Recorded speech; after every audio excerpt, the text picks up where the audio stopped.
This is an extraordinarily special work. 38 letters from billionaire Rockefeller to his son. These are not merely a father's advice to his son, but an invaluable spiritual legacy from one of the greatest magnates in American history, John D. Rockefeller. Through 38 concise yet profound letters, Rockefeller not only imparts the art of wealth creation, but also sows the seeds of ethics, gratitude, and character. If you are seeking a compass for life, where finance and spirit converge, this book is an unmissable invitation. So, let us begin listening to each message from this great father. Do you know who the richest man in American history was? Not Bill Gates, not Elon Musk, but a man nicknamed the Oil King, John D. Rockefeller. If his wealth were converted to 2006 US dollars, the figure would exceed 200 billion USD, an unprecedented peak. Rockefeller was not born into luxury. The son of a pragmatic father and a devout mother, he grew up with two lessons: the discipline of morality and an uncompromising spirit in business. Even as a child, he kept ledgers, lent money at interest, and sold turkeys for profit on Thanksgiving. At 16, he sought employment for 6 weeks, rejected by all, yet never gave up. From a humble bookkeeper, Rockefeller rose to found the greatest oil empire in history, Standard Oil, which once controlled up to 90% of America's pipeline operations and 80% of its refining industry. But Rockefeller was more than a financial shark. He was also a great philanthropist, donating over $500 million, founding the University of Chicago, the Rockefeller Institute for Medical Research, and leaving a lasting humanitarian legacy that spans generations. From being labeled a monopolistic capitalist to becoming an inspiring role model, John D. Rockefeller is a living testament to one truth: you can get rich, but do it with vision, responsibility, and faith. Letter 1. My dear John, I hope I can always set sail with you. While that sounds wonderful, I cannot be your captain forever. God created our legs so we could walk on our own 2 feet. Perhaps you're not yet ready to walk independently, but you must know that the business world I navigate is brimming with both challenges and wonders. Your new life will begin here. Here, you will join the feast of life, entirely new yet connected to your future. How you use the knife and fork placed before you, how you savor each dish bestowed by fate, that is entirely up to you. Of course, I hope you will become brilliant and exceptional in the near future, perhaps even more outstanding than I. My decision to keep you by my side was merely to give you a high starting point in your career, allowing you to advance quickly without arduous struggle. Naturally, this is nothing for you to celebrate or boast about, let alone feel grateful for. The United States of America was founded on the belief that all people are created equal. However, this equality refers to rights and laws, not economic or cultural advantages. Consider this: our world is like a mountain. If your parents live on the mountaintop, you are destined not to live at its foot. Conversely, if your parents live at the foot of the mountain, you are destined not to live on the mountaintop. In most cases, a parent's position determines a child's starting point in life. Everyone's starting point in life is completely different. However, this does not mean that the ultimate outcome of our lives is determined by our background. In this world, no one is poor or rich forever. There is no such thing as eternal success or failure, only the truth: I strive, I succeed. I firmly believe that our destiny is determined by our own actions, not solely by our background. As you know, my family was extremely poor when I was young. I remember in junior high school, all the textbooks I used were bought by a kind neighbor. My life's starting point was merely a bookkeeper earning $5 a week. Yet, through relentless effort, I built an oil empire that countless people look upon with admiration. In others' eyes, this seems like a legendary tale, but I consider it a reward for my perseverance, diligence, and positive striving, a prize bestowed by fate for the hardships I endured. John, opportunities will never be distributed equally, but results can be. Throughout history, whether in politics or business, especially in business, there have been numerous cases of people starting from scratch. They once had few opportunities due to poverty, but later achieved fame through hard work and striving. Similarly, there are countless examples of children from prominent families who ultimately met with failure. A statistic in Massachusetts shows that out of 17 children of wealthy parents, not one left this world as a millionaire. Long ago, there was a satirical story circulating on the streets about incompetent spendthrifts. The gist was that in a small bar in Philadelphia, a customer mentioned a millionaire with admiration, saying, "He's a self-made millionaire, started from nothing." "Indeed," replied a sharp-witted gentleman sitting nearby, "he inherited $20 million and turned it into $1 million." This is a sad story. However, in our society today, the descendants of affluent families are in a situation akin to sailing upstream. If they don't advance, they recede. Many of them are destined to receive sympathy and pity from others. The glory and splendid past of a family cannot guarantee a bright future for its descendants. I admit that initial advantages indeed provide great assistance. However, they are not a guaranteed ticket to ultimate victory. More than once, I've thought about these children from affluent families. I feel that while inheriting advantages, the children of the wealthy also have fewer opportunities to learn and develop survival skills. Meanwhile, driven by the urgent need to rescue themselves, those from ordinary backgrounds will actively unleash their creativity and hidden potential, while cherishing and seizing every opportunity. I also observe that, unlike those from humble origins, the children of the wealthy lack the desire for self-reliance. Most of what they do is merely pray to God for success. That's why, when you and your sisters were very young, I deliberately kept you from knowing that your father was a rich man. What I nurtured in you most were valuable ideals like thriftiness and self-reliance, because I know that money is what destroys people fastest.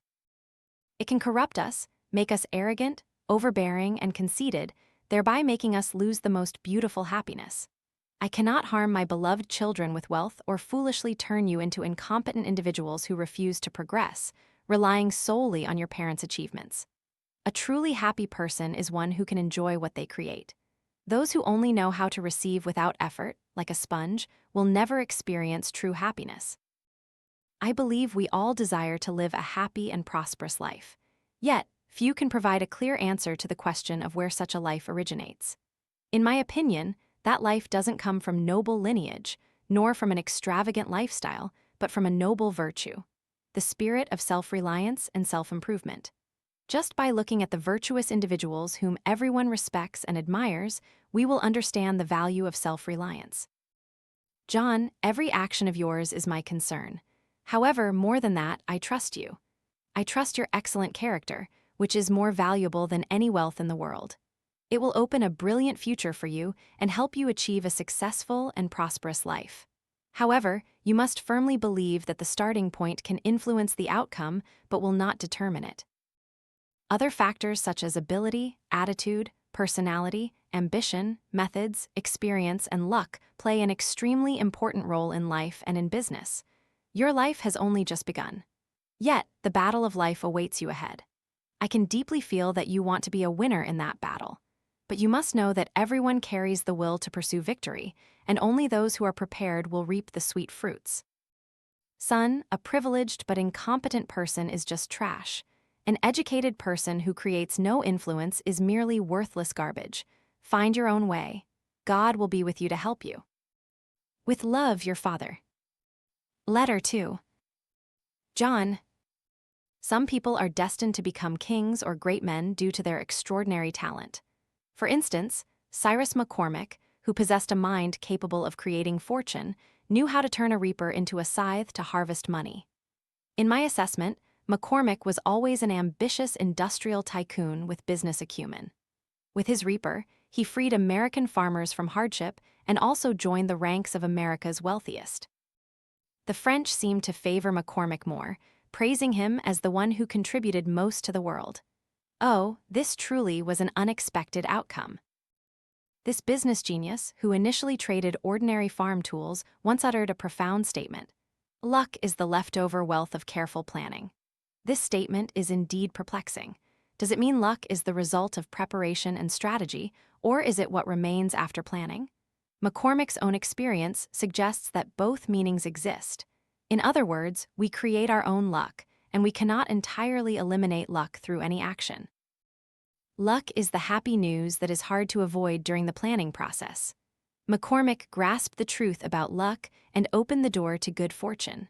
Therefore, I am not surprised that McCormick's Reaper sold all over the world and became a product that never cooled off. However, in our world, it is rare to find someone as adept at planning their fortune as McCormick, and equally rare to find someone who neither disbelieves in luck nor misinterprets it. In the eyes of ordinary people, luck is always something one is born with. As soon as they see someone promoted at work, or someone rise rapidly in business or achieve success in some field, they will casually, even disdainfully, say that this person is lucky and succeeded because of luck. Such people never recognize the great truth that can lead them to success, that each person is the designer and architect of their own destiny. I admit that just as one cannot live without money, one cannot live without luck. However, if one wishes to achieve great things, one cannot simply wait for luck to arrive. My principle is that I do not rely on heaven-sent luck, but on well-prepared fortune to rise quickly. I believe that good planning can control luck and can even successfully influence luck in all situations. The plan I initiated in the oil industry to transform competition into cooperation is a testament to this. Before that plan began, oil refining companies each operated independently, blinded by profit, which resulted in destructive competition. This competition was certainly good for consumers, but the plummeting oil prices were a disaster for the refining companies. At that time, the vast majority of refining companies were operating at a loss and successively going bankrupt. I clearly understood that if I wanted to regain profitability and maintain it forever, I had to control this industry and make everyone conduct business rationally. I viewed this as a responsibility, but it was very difficult to achieve. It required me to formulate a plan, to acquire all refining operations into my own hands. John, to become a skilled hunter in the profit hunt, you need to think diligently, act carefully, and recognize the risks and opportunities that may arise in every endeavor. Simultaneously, you must also analyze every possibility that could threaten your dominant position, like a chess player.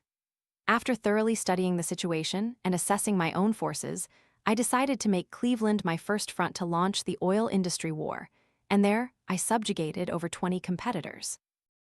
I then quickly moved to open a second front until I had subdued all rivals and established a new order for the oil industry.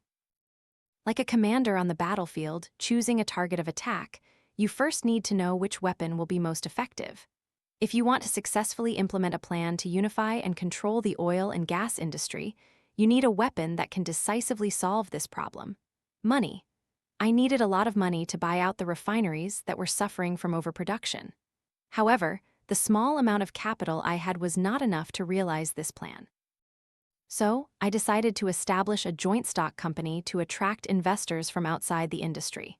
Soon, we registered and founded the Standard Oil Company in Ohio with millions of dollars in capital. In the second year, that figure had increased by 3.5 times. But when to act was still a perplexing problem. A far-sighted entrepreneur always knows how to seek opportunity amidst all difficulties. I was no different. Before we began our conquest, the oil industry was in chaos and steadily worsening. 90% of the refineries in Cleveland were on the verge of being crushed by increasingly fierce competition. If they didn't sell their plants, they would simply watch themselves face ruin. This was the best time to acquire rival companies. Acquiring them at this moment might seem unethical. However, at that time, I did not allow myself to entertain feminine compassion. Business is war. The meaning of the objective is to build the most advantageous situation for one side. From a strategic perspective, the first acquisition target I chose was not the small, easy-to-defeat companies, but the strongest rival, Clark & Payne. This company had an excellent reputation in Cleveland and was also highly ambitious. They, too, shared my idea of wanting to take over my refinery, but before my opponent could act, I decided to strike first. I proactively arranged a meeting with Clark & Payne's largest shareholder, Mr. Oliver Payne, an old friend from high school. I told him that the chaotic and recessionary period of the oil industry had come to an end. To protect the oil industry that supported countless families, I wanted to build a strong, highly efficient oil company and invited him to join. My plan impressed Payne, and they ultimately agreed to sell their company for $400,000. I knew Clark & Payne was not worth that price, but I did not refuse them. because acquiring this company meant I would gain the position of the world's largest refinery. At the same time, this deal would also become a powerful vanguard for quickly acquiring other refineries in Cleveland. This method was truly effective. In less than 2 months, 22 competitors had submitted to Standard Oil, making me the victor in that acquisition war. This gave me immense motivation, and in the following 3 years, I successively acquired refineries in Philadelphia, Pittsburgh, and Baltimore, thereby becoming the sole patriarch of the American refining industry. Now, looking back, I consider myself fortunate. If I had simply complained about bad luck and resigned myself to fate, perhaps I would have been acquired by other rivals long ago. But I created my own luck. In this world, anything can happen. The only thing that cannot happen is sitting idly by and enjoying ready-made meals. I despise those who leave everything to fate, those who are conservative and resistant to change.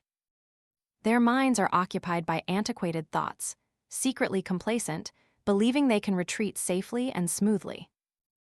John, if you want to extend your luck, you must know how to create it. To do that, you need a good plan. A good plan is certainly careful preparation. Careful preparation can certainly be effective. You need to remember that during the planning process, you must first consider 2 basic conditions. The first condition is to clearly understand your goals, such as what you want to do, or even what kind of person you want to become. The second condition is to know what resources you possess, such as status, money, connections, and even abilities. The order of these 2 basic conditions is not entirely immutable. You might have an idea or a goal first, and then begin to seek resources suitable for your existing goals. Alternatively, you could combine the 2 conditions to form a third and fourth. For example, if you have a goal and some resources, to achieve that goal, you must selectively create other resources. Or, when you have some resources and a goal, you must rely on those resources to increase or decrease the goal. After adjusting your goal to your resources or your resources to your goal, you will build a foundation for yourself.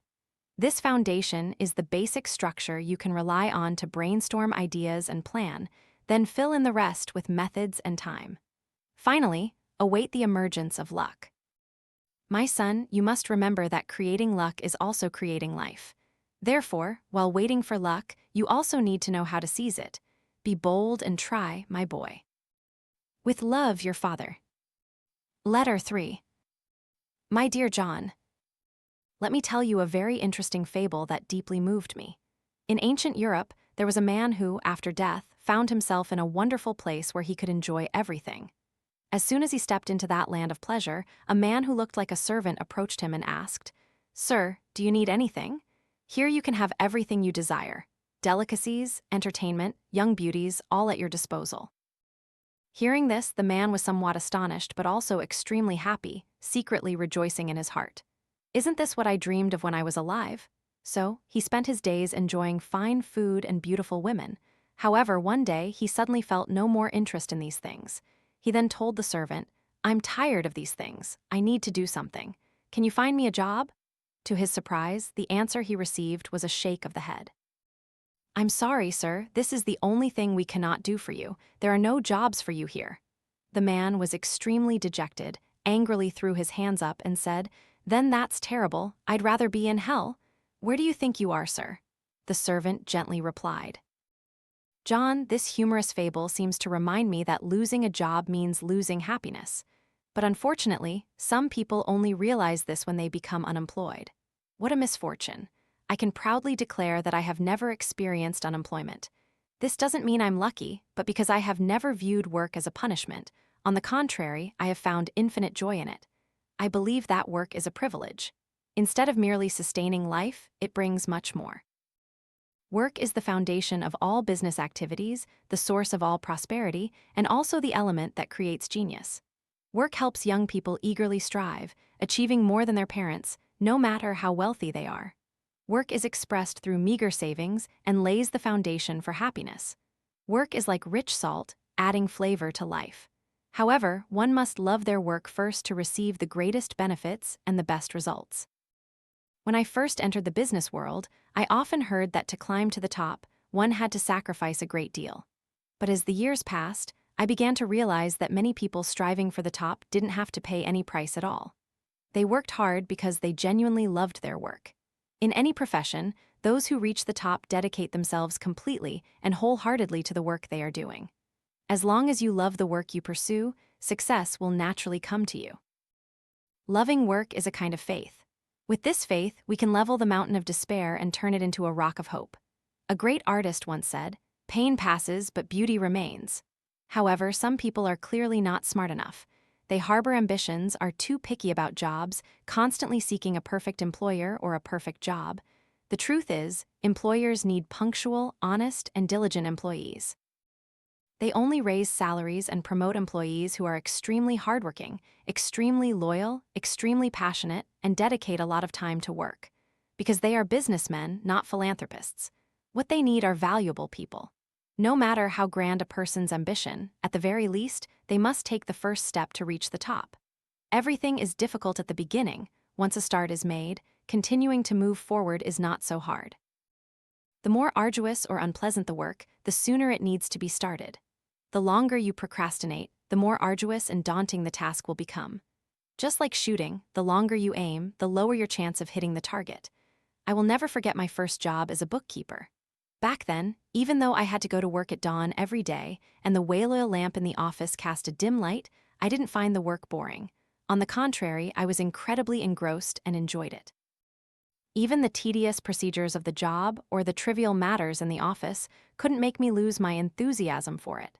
Thanks to this, my boss continuously increased my salary.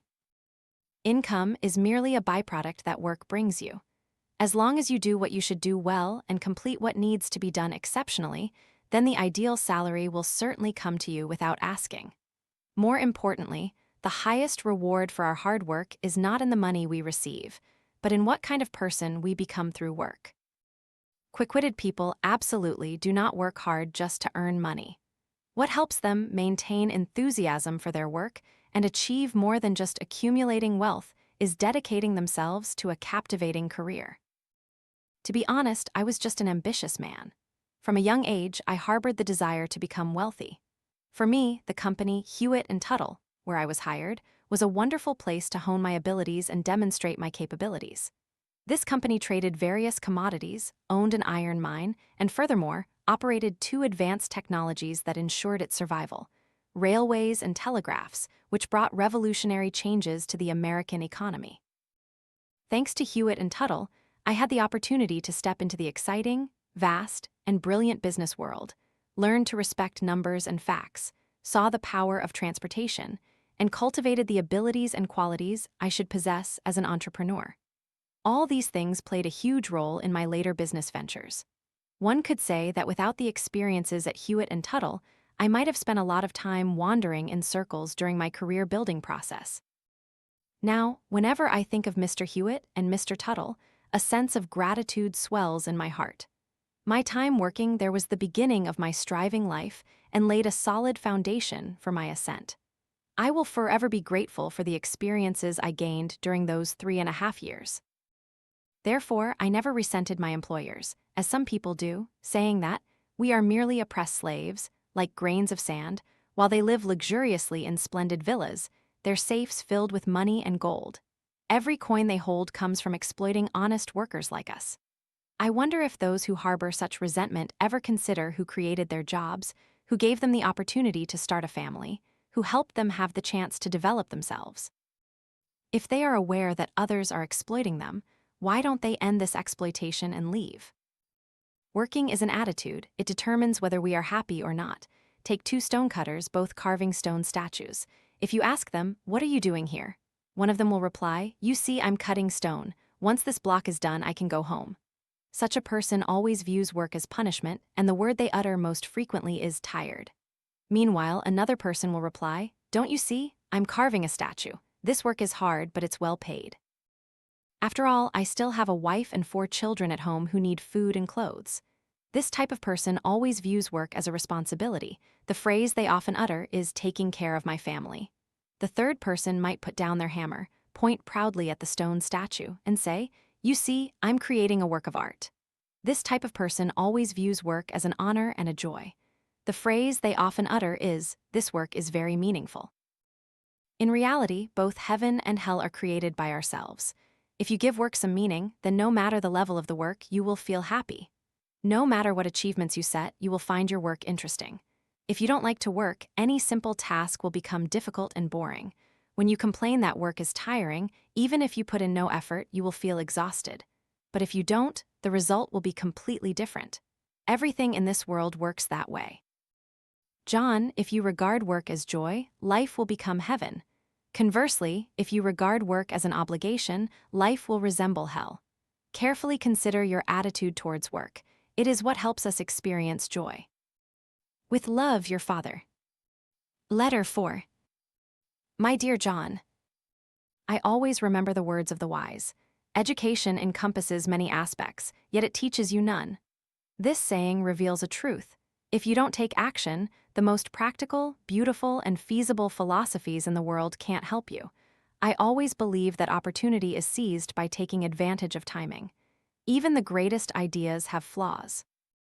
Conversely, no matter how mediocre a plan, as long as you actually begin to implement it and continue to develop it, the results you achieve will be far better than a good plan abandoned halfway. This is because the former will be sustained from beginning to end, while the latter is like pouring all your efforts into the river. Therefore, I believe there is no secret to success. If you want to achieve positive results in life, possessing outstanding intellect and special talent is certainly good. But if you don't have them, there's no need to be sad.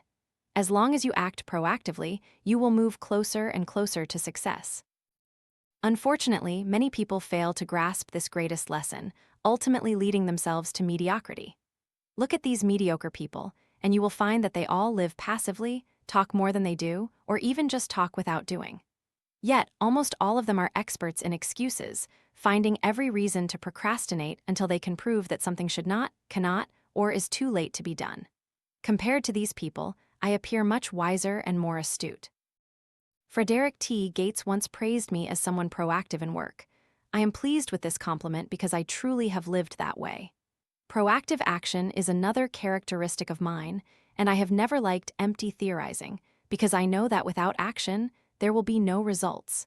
Everything in this world is achieved by putting ideas into practice. As long as one is alive, one must think about action. Many people acknowledge that knowledge becomes useless if not based on wisdom. But what is more regrettable is that without action, even with knowledge and wisdom, everything will remain mere words.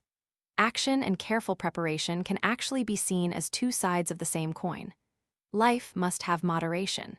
Preparing too meticulously, but then failing to act will only waste time. In other words, everything needs balance. We must not fall into the trap of continuous practice and planning, but must accept reality. No matter how thorough a plan, we cannot precisely predict the ultimate solution.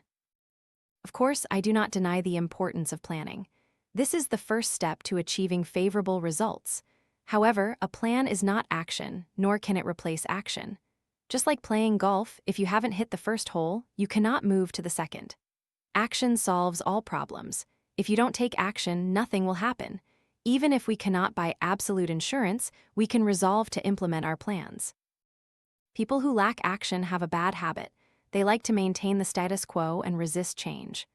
I think this bad habit is deceptive and self-destructive because everything changes, just like human birth and death. Nothing is immutable. However, due to fear of the unknown, many people refuse change. Even if they are dissatisfied with the status quo, they dare not take a step forward. Look at those who should have achieved career success, but ultimately accomplished nothing. You will find it hard to sympathize with them. Indeed, when deciding on an important matter, everyone harbors worries and fears to some extent and stands before the dilemma of whether to proceed or not. However, action will ignite the fire in the heart with determination, finding every way to fulfill one's desires and possessing enough courage to overcome myriad difficulties.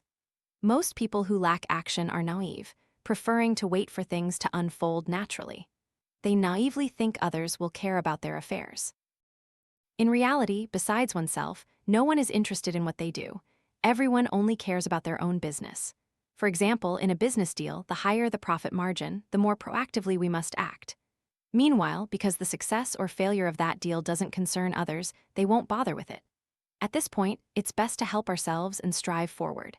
If we are lazy, hesitant, and wait for others to actively help, the result will surely disappoint us beyond measure. Only by relying on ourselves will we not disappoint ourselves and increase our chances of controlling our destiny. Intelligent people only make things happen. In life, the saddest thing is having too many things to do but not enough time to do them, and the more you think about them, the more you worry that you won't be able to do them or do them well. This leads to giving up and achieving nothing. We must accept that everyone's time is limited. No one can complete everything. Smart people understand that not every action yields good results. Therefore, only wise actions bring meaningful results. They will only perform tasks that can later reap positive results and relate to achieving their biggest goals. Moreover, they are entirely devoted to that work. This way, smart people always make the most valuable contributions and reap many benefits. Eating a meal must be done one bite at a time. Work is the same. Eagerness to finish everything will only cause opportunities to slip away. My motto is, Rockefeller prioritizes urgent matters. Many people make themselves passive. They want to wait until all conditions are perfect, meaning the time is ripe before acting. Every second of life is an opportunity. Yet, almost no opportunity is perfect. The reason these passive people live mediocre lives is that they insist on waiting until everything is 100% favorable and accurate before starting. This is the way of a fool. We must compromise with fate, believing that the opportunity in hand is what we need right now. This is how we prevent ourselves from falling into the quagmire of foolishly waiting before acting. We pursue perfection. But in this world, nothing is absolutely perfect. There is only approaching perfection. If you wait for all conditions to ripen before acting, you will wait forever and hand opportunities over to others. Those who want to wait until everything is thoroughly prepared before starting will never step out of their homes. If you want to become the "I will do it now" type of person, we need to abandon all unrealistic dreams. Instead, always think about the present and start doing it now. Words like tomorrow, next week, in the future are equivalent to never done. Everyone loses confidence and doubts their abilities at times, especially during adversity. However, those who truly understand the art of action can overcome such moments with strong resolve. They tell themselves that everyone experiences bitter failures. They tell themselves that no matter how much they prepare and think, when executing, mistakes are inevitable. But passive people do not view failure as an opportunity to learn and grow. Instead, they constantly remind themselves that, perhaps I really can't do it, thereby losing the positive actions needed to build their future. Many people believe in the saying, "As you wish, so it shall be." But I think that's a lie. You can buy a dozen good ideas for a penny, because the initial idea is merely the beginning of a series of actions. Following that is preparation, planning for the second stage, and action for the third stage. Our world has never lacked people with ideas, but very few understand that successfully realizing one idea is worth far more than 1,000 ideas still in one's head. The basic standard by which people evaluate your ability is not what's in your head, but your actions. Everyone trusts the "gets things done" type of person because they believe this person dares to speak and act and certainly knows how to achieve the best results. I have never heard of anyone being praised for not bothering others, not acting, or waiting for others to give orders before starting work. Leaders in business, government, and the military are all talented, diligent, and 100% proactive individuals. Those who stand idly by will never become leaders. Whether one is proactive or passive, it is a result of habit. Habit is like a rope. Every day we weave a strand until it becomes sturdy, impossible to break. The rope of habit can lead us to the peak or drag us into the mire. This depends entirely on whether it is a good habit or a bad one. Bad habits can control us, affecting success or failure. They are easy to form but difficult to cultivate. Conversely, good habits are difficult to form but easy to maintain. To cultivate the habit of action, the most important thing is to have a proactive spirit. Abandon procrastination and resolve to become an active person with the courage to act. Don't wait until everything is ready before starting, because nothing in this world is absolutely perfect. Cultivating the habit of action does not require special intelligence or skills, but merely diligent effort to allow good habits to blossom and bear fruit. My son, life is a great battle. To win, you must act. Act more, act always. Only then will your safety be assured. Merry Christmas. I think this letter is the best Christmas gift I can give you. With love, your father. I always believe that opportunity is seized by taking advantage of timing. Even the greatest ideas have flaws. Conversely, no matter how mediocre a plan, as long as you actually begin to implement it and continue to develop it, the results you achieve will be far better than a good plan abandoned halfway. This is because the former will be sustained from beginning to end, while the latter is like pouring all your efforts into the river. Therefore, I believe there is no secret to success. If you want to achieve positive results in life, possessing outstanding intellect and special talent is certainly good. But if you don't have them, there's no need to be sad. As long as you act proactively, you will move closer and closer to success. Letter 5. My dear John, I have bad news for you. Last night, Mr. Benson passed away. This fills me with immense sorrow. Mr. Benson was an old rival of mine, one of the few whom I respected. I was deeply impressed by his extraordinary talent, resilient will, and gentlemanly demeanor. Even now, I vividly recall a joke he made after we formed an alliance. Mr. Rockefeller, you are truly a perfect predator. If I were to lose to rivals like that, I would be incredibly saddened, for it would feel like I was robbed. But when contending with someone who adheres to rules and keeps their word, like you, winning or losing both brings a sense of satisfaction. At the time, I wasn't sure if Benson was flattering or criticizing me, so I replied to him, Mr. Benson, if you could replace predators with conquerors, I think I would be very pleased to accept. Hearing this, he burst into laughter.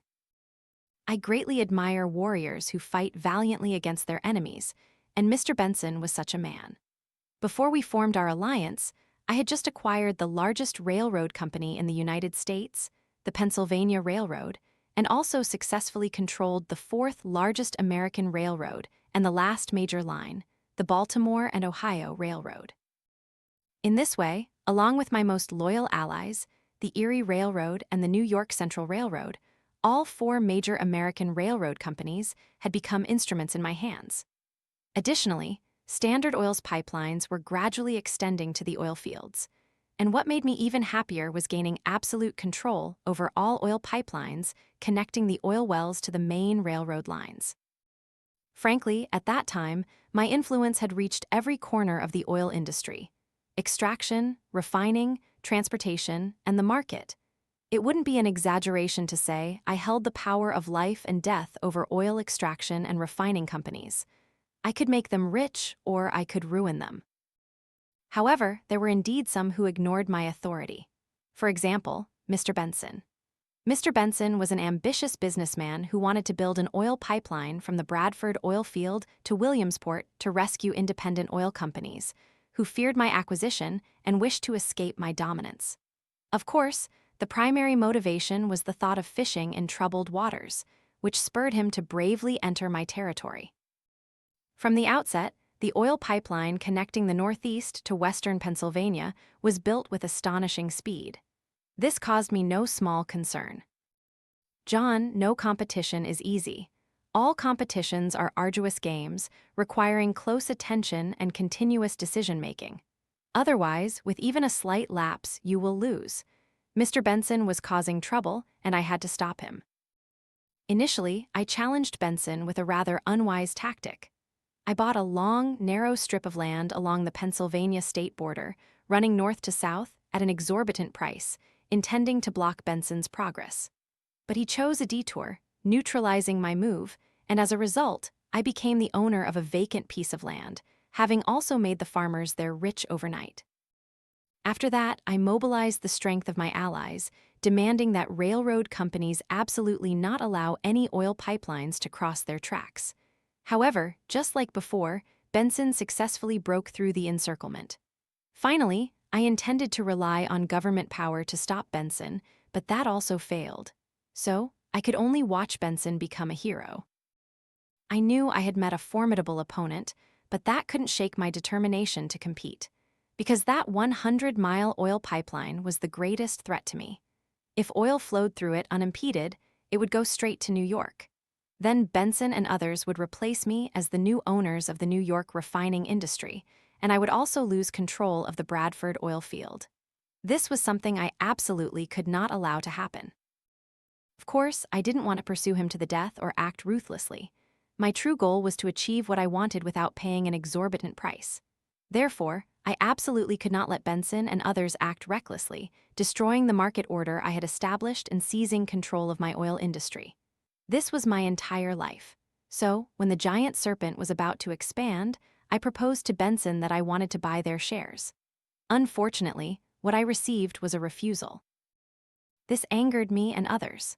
Mr. Odd, who was in charge of the company's oil pipeline transportation, suggested using force to destroy their pipeline to punish those who were unreasonable. I rejected this simple and crude method. Only incompetent people would resort to such despicable tactics. I told Odd, "Get rid of that stupid idea. I never thought I would lose. Even if I did lose, the only thing I should do is lose honorably. If someone can play dirty behind others' backs without being discovered, that person will gain an advantageous absolute competitive advantage. However, wicked and unethical behaviors harbor great danger. They will cause that person to lose their dignity and even fall into legal trouble. All deceptive and unethical behaviors cannot last long, nor can they become a solid corporate strategy. Instead, they will only ruin the overall situation, making future conditions more difficult or even causing all development opportunities to be lost. We must respect the rules because they can establish relationships. Relationships will bring long-term business, and good transactions will create more transactions. Otherwise, we will soon end our own good fortune.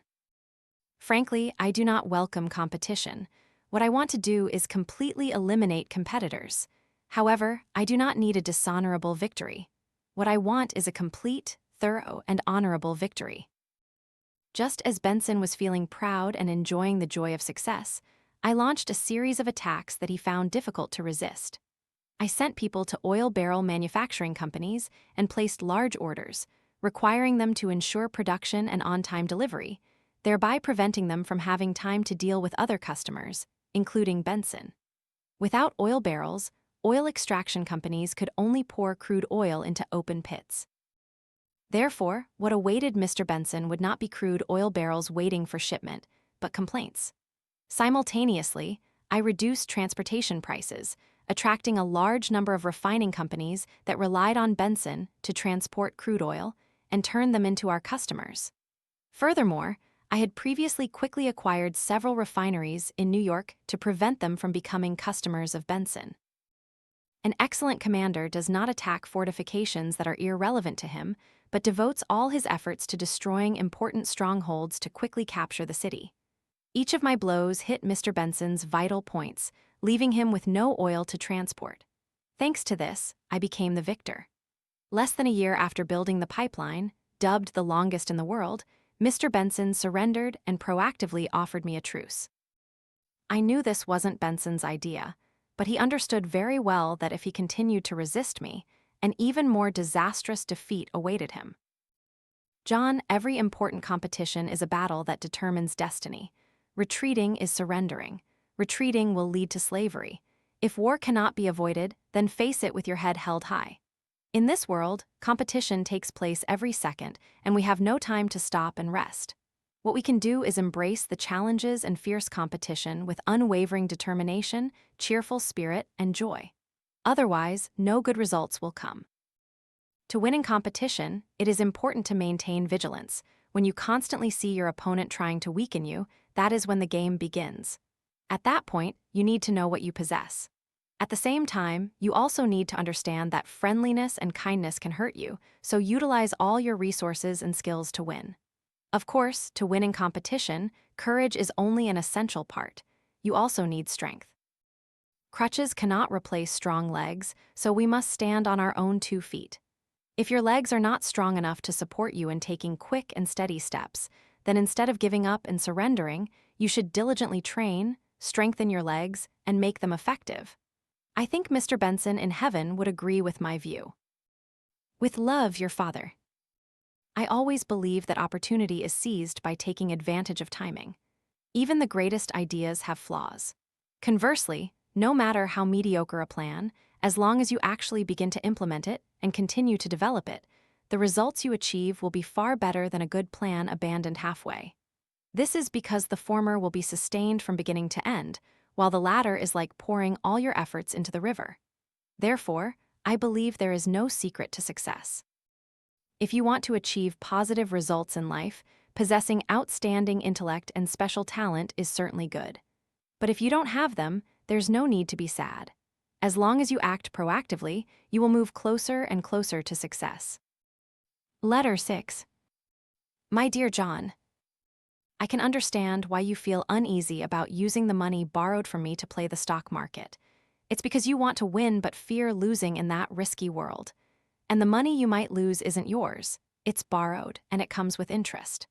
Since I started my career, and even after I succeeded, that feeling of not being allowed to lose has dominated me. Before borrowing money from anyone, I always deliberated between caution and risk, even losing sleep at night, lying in bed calculating how to repay the debt. People often say that risk-takers are prone to failure. But aren't fools the same? After experiencing the fear of failure, I always picked myself up and decided to borrow money again. In fact, to develop my career, I had no choice but to go to the bank for loans. My son, what often appears before us are great opportunities that can solve difficult problems. Borrowing money is not a bad thing. It won't lead you to bankruptcy. As long as you don't treat it as a life raft only to be used when danger arises, but rather as a powerful tool. In this way, borrowing money can help you create opportunities. Otherwise, you will fall into the quagmire of fear of failure, letting that fear shackle your ambitious wings, ultimately leading you to achieve nothing. Among the wealthy people I know or am close to, very few became rich by saving every penny day after day. Most became wealthy by borrowing money. The reason for this is not profound. Simply put, a $1 deal will generate less profit than a $100 deal. Whether one wants to acquire great wealth or a fulfilling life, what excellent people think about in competition is not, what will happen if I lose? But, what should I do to win? Borrow money to create luck. If seizing a piece of land could allow me to borrow enough cash to own an even larger area, I would seize that opportunity without hesitation. When I was in Cleveland, to expand my influence and gain control of the refining sector there, I repeatedly borrowed huge sums of money, even pledging my company to the bank. And as you can see, I succeeded and achieved astonishing feats. My son, life is a continuous process of mortgaging. We mortgage our youth for the future and our destiny for happiness, because if you don't dare to approach the limit, you will lose. Therefore, to succeed, we must mortgage risk. Isn't this worth it? Speaking of mortgages, I want to tell you that when I received loans from the bank, I mortgaged not only my company but also my honesty. I consider contracts and agreements sacred documents, and I strictly adhere to them, never defaulting on debt. I have never forgot my obligation to be honest with investors, bankers, customers, and competitors. When discussing matters with them, I always speak truthfully, never fabricating stories or being ambiguous. For I firmly believe that lies will reveal their true nature under the sunlight. The rewards for honesty are immense. Before I left Cleveland, the banks that knew my character saved me time and again from dangers that seemed insurmountable. I remember clearly, one day, one of my refineries suddenly caught fire, causing heavy losses. Since the insurance company again refused to pay the insurance, and I urgently needed funds to rebuild the company, I had to borrow more money from the bank. Remembering that borrowing situation now, I am deeply moved. In the eyes of those short-sighted bankers, the refining industry had long been considered high risk. Lending to companies in this industry was like playing a gamble. Furthermore, my refinery had just burned down, so some members of the bank's board of directors hesitated to lend me more money and refused to release funds immediately. At this moment, Mr. Stellman, a kind man among them, asked an employee to bring his safe, waved his hand, and told the board members, "Listen to me, gentlemen. Mr. Rockefeller and his partners are truly exceptional young men. If they want to borrow more money, I implore you, do not hesitate, lend it to them. If you want any collateral, here, take as much as you want." I conquered the bank with my honesty. Son, honesty is a method, a strategy. By investing my honesty, I gain the trust of banks and even more people. It was also because of this that I overcame countless obstacles and set foot on the path to success. Now, I no longer need the help of any bank, for I am my own bank. But I will forever be grateful to the banks that gave me such great assistance. In the future, you may manage the company, and therefore you need to know that the purpose of operating a business is to make money. Expanding the company can help you earn more profit. However, mortgaging the company is also an important means of managing and utilizing cash flow. If you only focus on one function and neglect the other, you will bring about your own failure. Even in the worst-case scenario, you could cause significant financial damage. And even in a better situation, you would miss many opportunities. Managing and utilizing cash flow is not the same as being determined to make money. It requires a completely different kind of faith. To do so, you must happily process and manage numbers, not merely theorize about management and strategy. Opportunity often hides in the details. If you ignore or bypass details, delegating these trivial matters to others, then you are neglecting at least half of the important responsibilities in running a company. However, details should never hinder enthusiasm. The method for success requires you to remember two things. One is tactics, and the other is strategy. My son, you are striving for a brilliant and successful life. That has always been your goal. Therefore, you need to be brave and even braver. With love, your father. Borrowing money is to create luck. If mortgaging a piece of land could allow me to borrow enough cash to own an even larger area, I would seize that opportunity without hesitation. Life is a continuous process of mortgaging. We mortgage our youth for the future and our destiny for happiness, because if you don't dare to approach the limit, you will lose. Therefore, to succeed, we must mortgage risk. Isn't this worth it? Letter 7. My dear John, your mood seems to have been low lately. This makes me very sad. I can clearly feel that you are still feeling humiliated and ashamed about the investment that cost you $1 million. That's why you've been so glum and downcast all day. You really don't need to be this way because one failure says nothing. Moreover, the label, incompetent, won't be stamped on your forehead. Be optimistic, my son. You need to know that no one in this world can maintain a smooth-sailing life from beginning to end. On the contrary, we always have to live with failure. Perhaps because there are so many failures in this world that make people helpless, that's why the pursuit of excellence becomes so appealing. Everyone pursues success, even willing to pay with their lives. But even so, failure is still unavoidable. Our destiny is also like this, but unlike some people, I view failure as strong wine, bitter when swallowed, but invigorating when spat out. When I harbored great ambitions and entered the business world, knelt down, and sincerely prayed to God to bless our new company, a catastrophic storm suddenly struck us. At that time, we had just signed a contract to buy a large quantity of beans, which should have earned us a fortune from that deal. But unexpectedly, a frost unexpectedly arrived and shattered our beautiful dream. Half of the beans we received were spoiled. Moreover, the unscrupulous suppliers had mixed in sand, leaves, and beanstalks. This was destined to be a failed deal. However, I knew I couldn't be discouraged and certainly couldn't wallow in the pain of failure. If I did, I would stray further and further from my goals. In this world, there are no free lunches. I couldn't just maintain the status quo, because stopping means falling behind. If I wanted to move forward, I had to be ready to make decisions and take risks. After that deal failed, I borrowed money from your grandfather, even though I truly didn't want to. Furthermore, to gain a business advantage, I told my partner, Mr. Clark, that we should advertise our company. By placing ads in newspapers, we let potential customers know that we could pay large advances and also provide a large quantity of agricultural products in advance. The results were truly excellent. It was courage, wisdom, and hard work that saved us. That year, we were not only unaffected by the bean incident, but also made a significant net profit. Everyone detests failure. But once avoiding failure becomes your motivation for action, it means you are walking down the path of laziness and timidity. This is extremely dangerous, even becoming a disaster, because it signals that you might lose opportunities that rightfully belong to you. My son, opportunities are rare. People become wealthy precisely because of opportunities.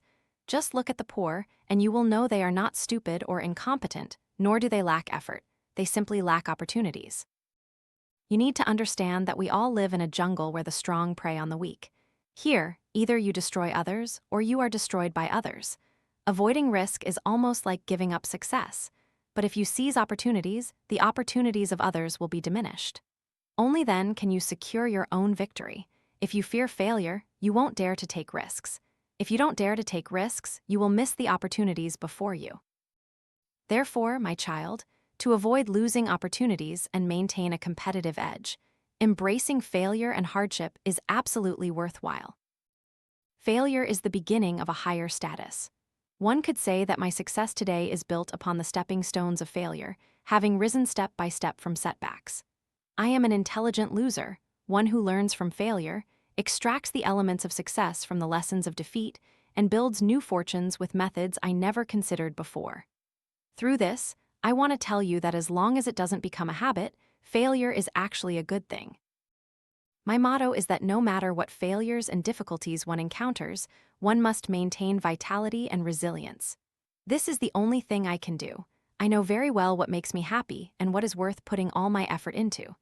Initial expectations are like a janitor with a broom in hand, sweeping away all the trash on the road to success.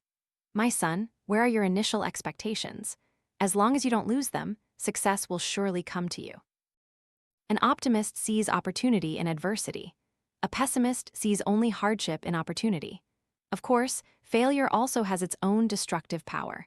It strikes at one's will, disheartening us. However, the most important thing is your attitude toward failure. The brilliant inventor Thomas Edison conducted over 10,000 experiments before lighting Mr. Morgan's office with an electric light bulb. For him, failure was the foundation of success. 10 years ago, Edison was interviewed by a young reporter from the New York Sun. This naive young reporter asked, "Mr. Edison, what do you think about your current invention having failed 10,000 times?"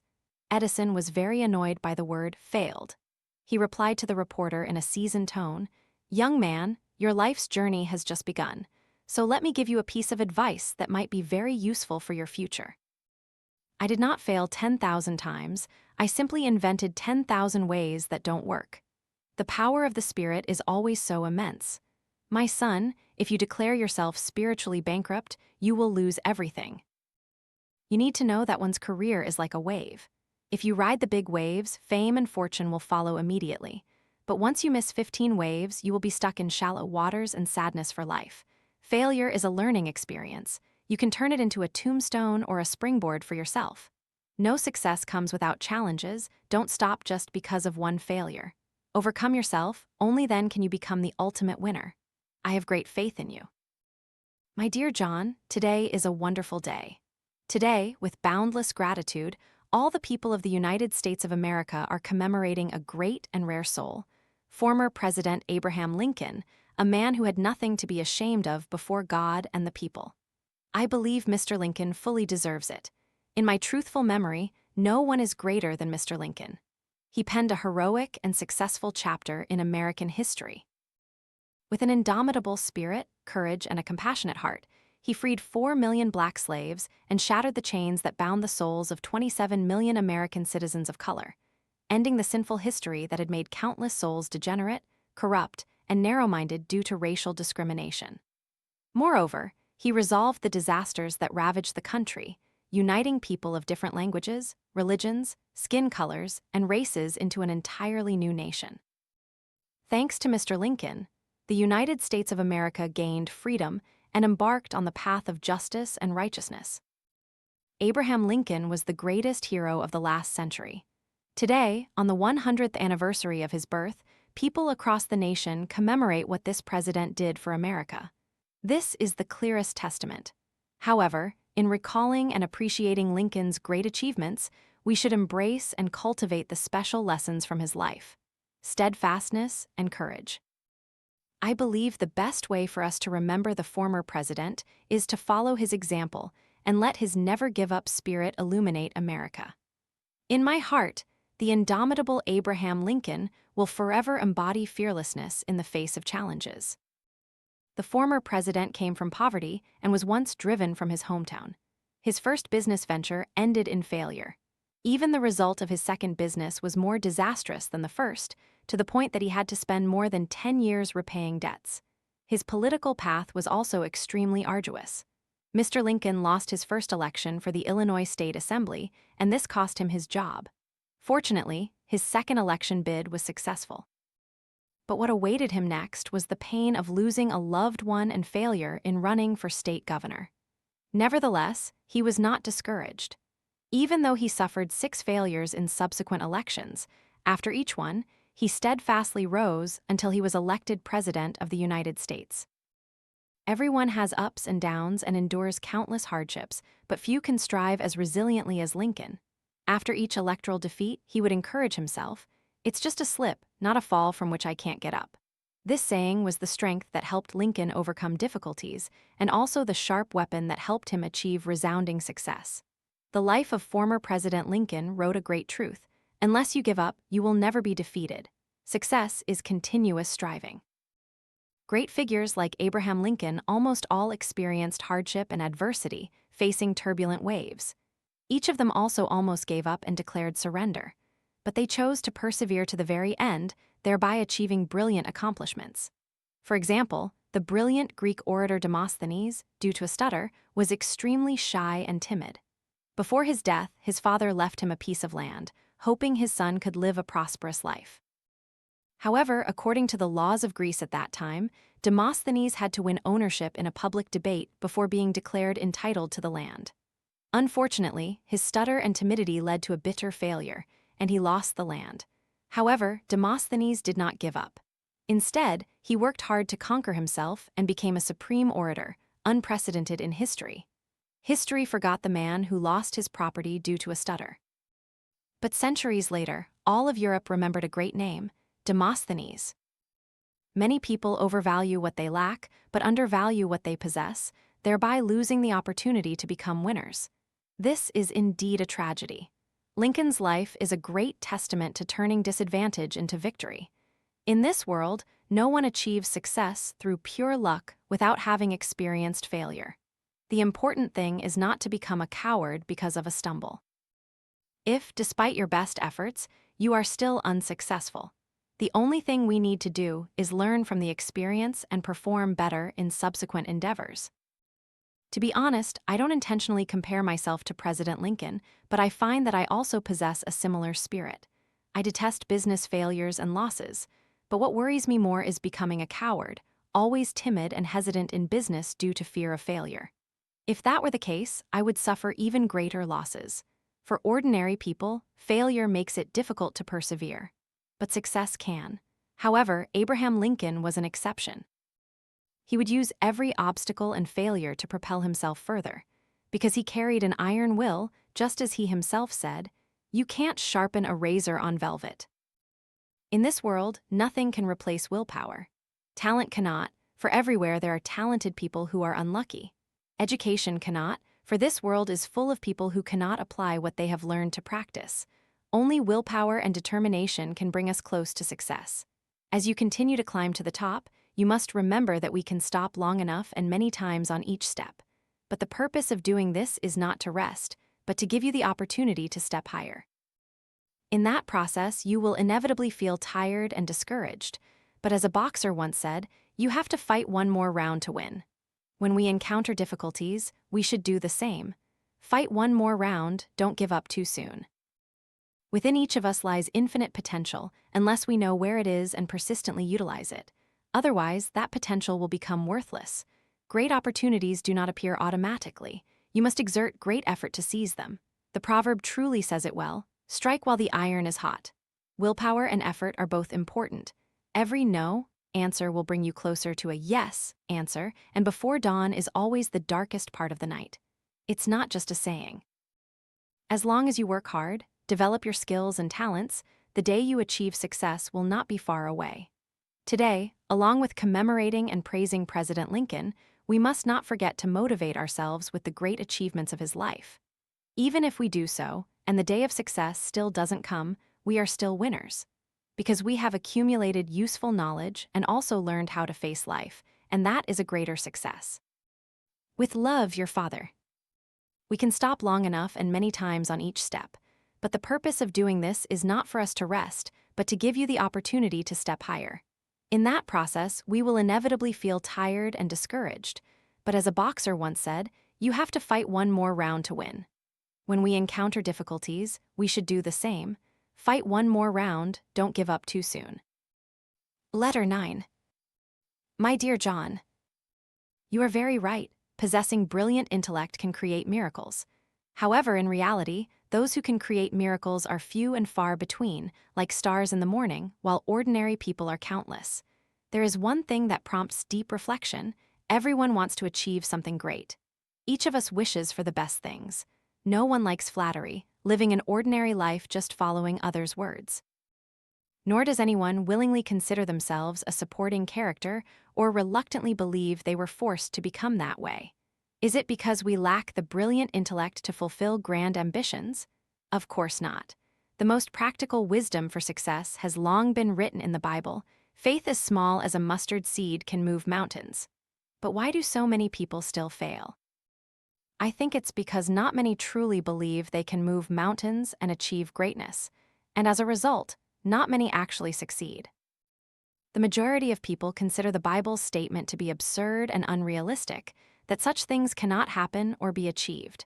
I believe these stubborn individuals have made a common mistake, confusing faith with hope. Indeed, we cannot move mountains with hope, nor can we achieve success solely with hope, nor can we possess wealth and status if we rely only on hope. However, the power of faith can help us move mountains. In other words, as long as we are confident that we will succeed, then we can create miracles. You might think I have deified the power of faith. No, faith can make you think, I can really do it. From there, this thought will generate the necessary ability, skill, and willpower for success. Every time you believe, I can really do it, you will automatically find a solution, because success is born from solving problems. This is the process by which faith works. Everyone hopes to one day reach the pinnacle of success and enjoy its accompanying rewards. However, most people lack the necessary faith and determination, and therefore cannot climb to the peak of life. It is precisely because they believe they cannot, to the point of not even finding a path to the summit, that their actions remain at an ordinary level. However, a select few truly believe that one day they will succeed. They approach everything with the mindset, I must reach the top, and realize their goals with unwavering faith. I believe I am one of them. As a poor young man, I was confident that I would definitely become the richest person in the world. It was this intense self-confidence that propelled me to devise many plans, methods, tactics, and schemes to gradually reach the top, building my own oil empire. I never believed that failure is the mother of success, but rather that faith is the father of success. Victory is a habit, and failure is also a habit. If you want to succeed, you must extend your winning streak. I don't like winning just once. What I want are continuous victories, because only then can I become strong. Faith has ignited the motivation that led to my success. Faith will bring wonderful results. It is the hidden force behind every endeavor, every script, every great science, and every advanced knowledge. Believing that one will succeed is the basic and essential factor that successful people possess. Yet unsuccessful people decisively discard this factor. I have spoken with many people who failed in business, hearing countless reasons and excuses for their failures. During our conversations, they often inadvertently uttered phrases like, to be honest, I didn't think it would work out. Before starting, I already felt uneasy. Actually, I'm not surprised that this failed. Acting with the thought, I'll give it a try, but I don't think it will yield any results, will inevitably lead to failure. The thought of disbelief possesses negative power. When you feel uncertain or even doubtful, you will invent all sorts of reasons to reinforce your disbelief. Doubt, lack of faith, subconsciously thinking about failure, and not truly desiring success are all primary causes of failure. If doubt exists in your heart, you will bring about your own failure. Conversely, if you believe you will win, you will surely succeed. The level of belief determines the level of success. Mediocre people, who are haphazard, believe they won't achieve anything. Therefore, they only receive meager remuneration. When they believe they will never achieve great things, they truly become just that. They see themselves as insignificant, and everything they do seems worthless. Both their words and actions betray a lack of confidence. If they don't improve their self-confidence, they can only shrink into self-depreciation and become increasingly small. Moreover, how they perceive themselves is how others will perceive them. Therefore, this type of person becomes even smaller in everyone's eyes. Letter 10. My dear John, has your mood improved lately? If not, I think you need to understand a few things clearly. You need to know that in this world, most people are driven by a special power. This power can easily strip away the layers of humanity that cling tightly to us, exposing us under the sunlight and marking us on the blueprint of purity or defilement, rendering all our excuses weak, no matter how eloquent we may be. It is like a touchstone that appears to test our true nature. That power is called self-interest. In other words, self-interest is a mirror reflecting human nature. When standing before it, all of human nature related to morality and ethics will be revealed, plainly visible at a glance. Perhaps you will find my words too absolute, but my own experience tells me that the truth is exactly that. I am not an anthropologist, so I do not know how they would explain human nobility and depravity. But my life experience convinces me that self-interest is almost the sharpest weapon. People, races, and nations that once lived peacefully together now deceive each other, even confront each other, due to self-interest.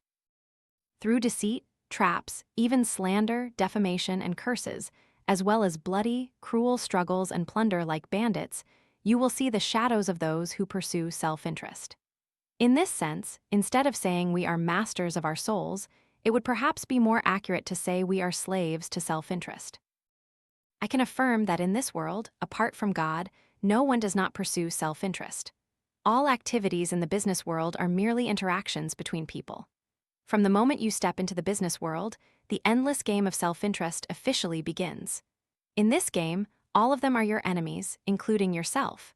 You need to fight against your own weaknesses, and above all, those who gloat over your misfortunes are the enemies you most need to confront. Therefore, having seen through these things, I always adhere to one principle.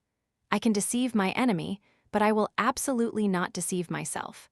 My conscience never feels tormented when striking back at those who have harmed me. My son, please don't misunderstand me. I don't intend to paint our world in a somber, stifling gray. In fact, I crave friendship, sincerity, kindness, and beautiful emotions that can nourish my soul. And I also believe they exist. However, unfortunately, in this business world driven by fame and fortune, my desires are very difficult to satisfy. Instead, I often have to endure betrayal and deceit. Even today, the experiences of being deceived are still vivid in my mind. One incident in Cleveland caused me immense heartache. At that time, the oil refining industry was almost unprofitable due to overproduction. Many refining companies were on the verge of bankruptcy. What's more, the city of Cleveland was far from the oil fields, meaning that compared to refineries located closer to the oil fields, we had to pay higher transportation costs. This put us in a very passive position. I was determined to change the situation, began planning to acquire struggling refineries on the verge of bankruptcy, forming a common force and unified action so that everyone's pockets would be flush with money. I told the struggling refinery owners in Cleveland, "Our situation is very passive right now. If we want to protect ourselves, we must act." I believed my plan was excellent. I hoped they would consider it carefully. If they were interested, I would be very willing to discuss it thoroughly with them. Also, because of these desires and strategic calculations, I acquired many worthless factories. They were like junk with no useful value, only fit for the scrap heap. Yet there were cunning, selfish, and ungrateful individuals. They took my money, then turned into enemies, brazenly canceling their agreements with me. They raised their heads, bought equipment with the money from the scrap, rebuilt their old businesses, and openly extorted me, wanting me to buy their factories back. These people had all previously demanded that I act honestly, wanting me to pay a good price for their dilapidated factories. I did just that, but the result was regrettable. At that moment, I felt terrible.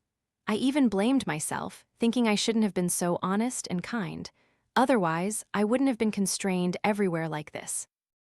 What I found most unacceptable was that, in this game of self-interest, today's friend often becomes tomorrow's enemy. This situation happened frequently. For instance, 2 acquaintances from my church deceived me many times. Emotionally, I don't want to list their transgressions. However, I can tell you that when I realized I was constantly being deceived by them, I was very shocked. I couldn't understand how they could be so vile.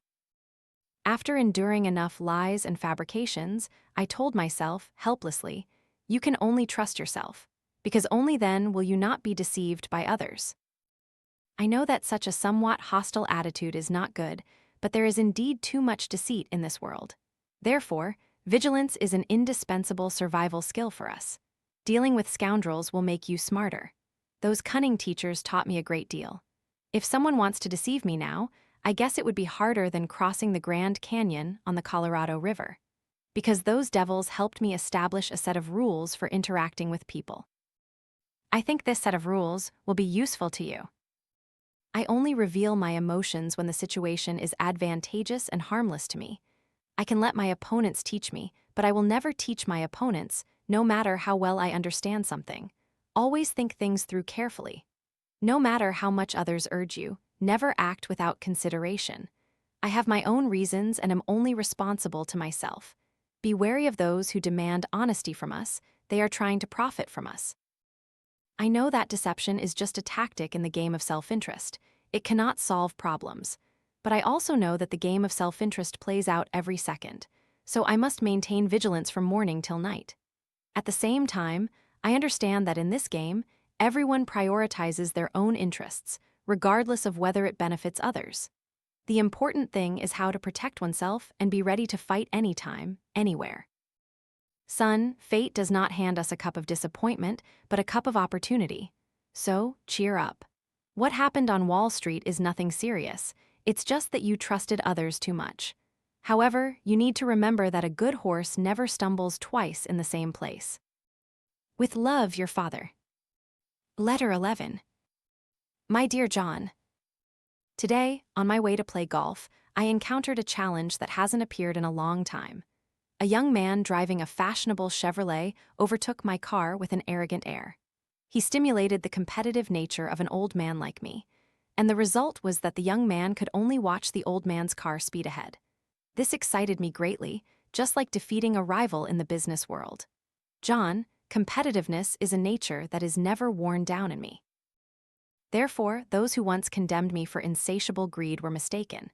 In reality, I don't like money, I like making money. I like the feeling of elation when I win. Of course, the feeling of making others lose sometimes arouses my compassion. However, business is a brutal competition, and there is nothing more merciless than forcing others to lose. Nevertheless, you can only find every way to defeat your opponent. Otherwise, you will be the one defeated and accept a tragic fate. Indeed, wherever competition arises, it's always like this. Frankly, I don't like competition, but I always strive to compete. Whenever I encounter a strong opponent, my competitive spirit awakens, and when it subsides, what I reap is joy and victory. Mr. Potts once gave me such a feeling of joy, and it was immense. The battle with Mr. Potts stemmed from a mistake of mine, a mistake born of kindness. In the 1870s, oil fields were concentrated in a small area in northwestern Pennsylvania.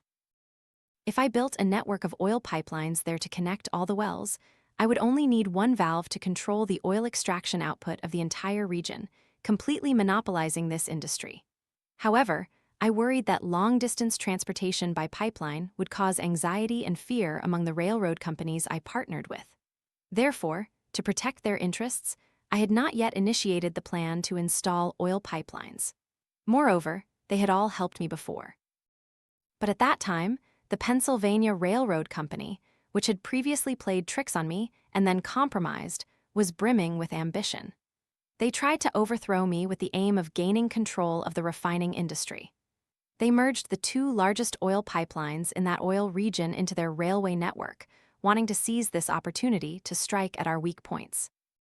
The person responsible for completing this task was Mr. Potts, president of the Imperial Transportation Company, a subsidiary of the Pennsylvania Railroad Company. I was not foolish enough to stand by and watch a rival grow strong, because even if the potential strength of a rival increased, it would still weaken my own power and could even overthrow my position. My principle is to achieve my goals before anyone else. Therefore, I quickly appointed the astute and resourceful Mr. Odd to establish the American Transportation Company and launch a defensive counterattack against the Imperial Company. Our efforts received due reward. Within a year, we controlled 40% of the oil transportation business in the oil region and crushed Mr. Potts's attack. However, this was only the beginning of the contest between me and Mr. Potts. In this world, all talented and outstanding people know how to find their ideal environment, and if they don't find it, they create it themselves. 2 years later, a new oil field was discovered in Bradford, Pennsylvania. Mr. Odd quickly led his men there, igniting the dream of wealth for thousands of people, working day and night to install oil pipelines to the new oil wells. But the oil exploration companies were all mad and out of control, only wishing they could drain all the oil overnight and then happily leave with their money. Therefore, no matter how hard Mr. Odd and everyone else tried, they could not meet the demand for oil transportation and storage. I didn't want to see the oil companies dig their own graves. So, I told Mr. Odd to warn those companies that their extraction capacity far exceeded our transportation capacity. They were forced to cut production. Otherwise, the black gold they extracted would become worthless black dirt. However, no one accepted our good intentions and advice, nor did anyone appreciate our efforts. On the contrary, they even criticized us, asking why we dared not transport their oil. Just as the oil exploration companies were all highly agitated, Mr. Potts launched an attack. First, he demonstrated his power against me at our refineries in New York, Philadelphia, and Pittsburgh, buying up refineries from our competitors. Then, he began to occupy our territory in Bradford, installing oil pipelines to transport crude oil from there to his own refinery. I greatly appreciated Mr. Potts's ambition and was ready to accept his challenge, which stemmed from his intention to overthrow my dominant position in the refining industry. However, I had to drive him out of this industry. In my first meeting with Mr. Scott, the owner of the Pennsylvania Railroad Company, I told him directly that Mr. Potts was a poacher intruding on my territory, and we had to stop him.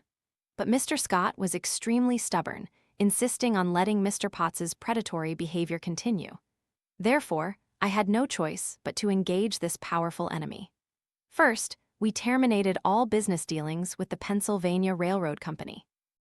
I instructed my subordinates to transfer all transportation to the 2 major railroad companies that always wholeheartedly supported us, and also requested them to lower their shipping fees to compete with the Pennsylvania Railroad Company and weaken its power. Additionally, I ordered the closure of all refineries in Pittsburgh that relied on Imperial Company for transportation. Then, I instructed all refineries on our side that were competing with Imperial Company to sell finished oil at much lower prices than the opponent.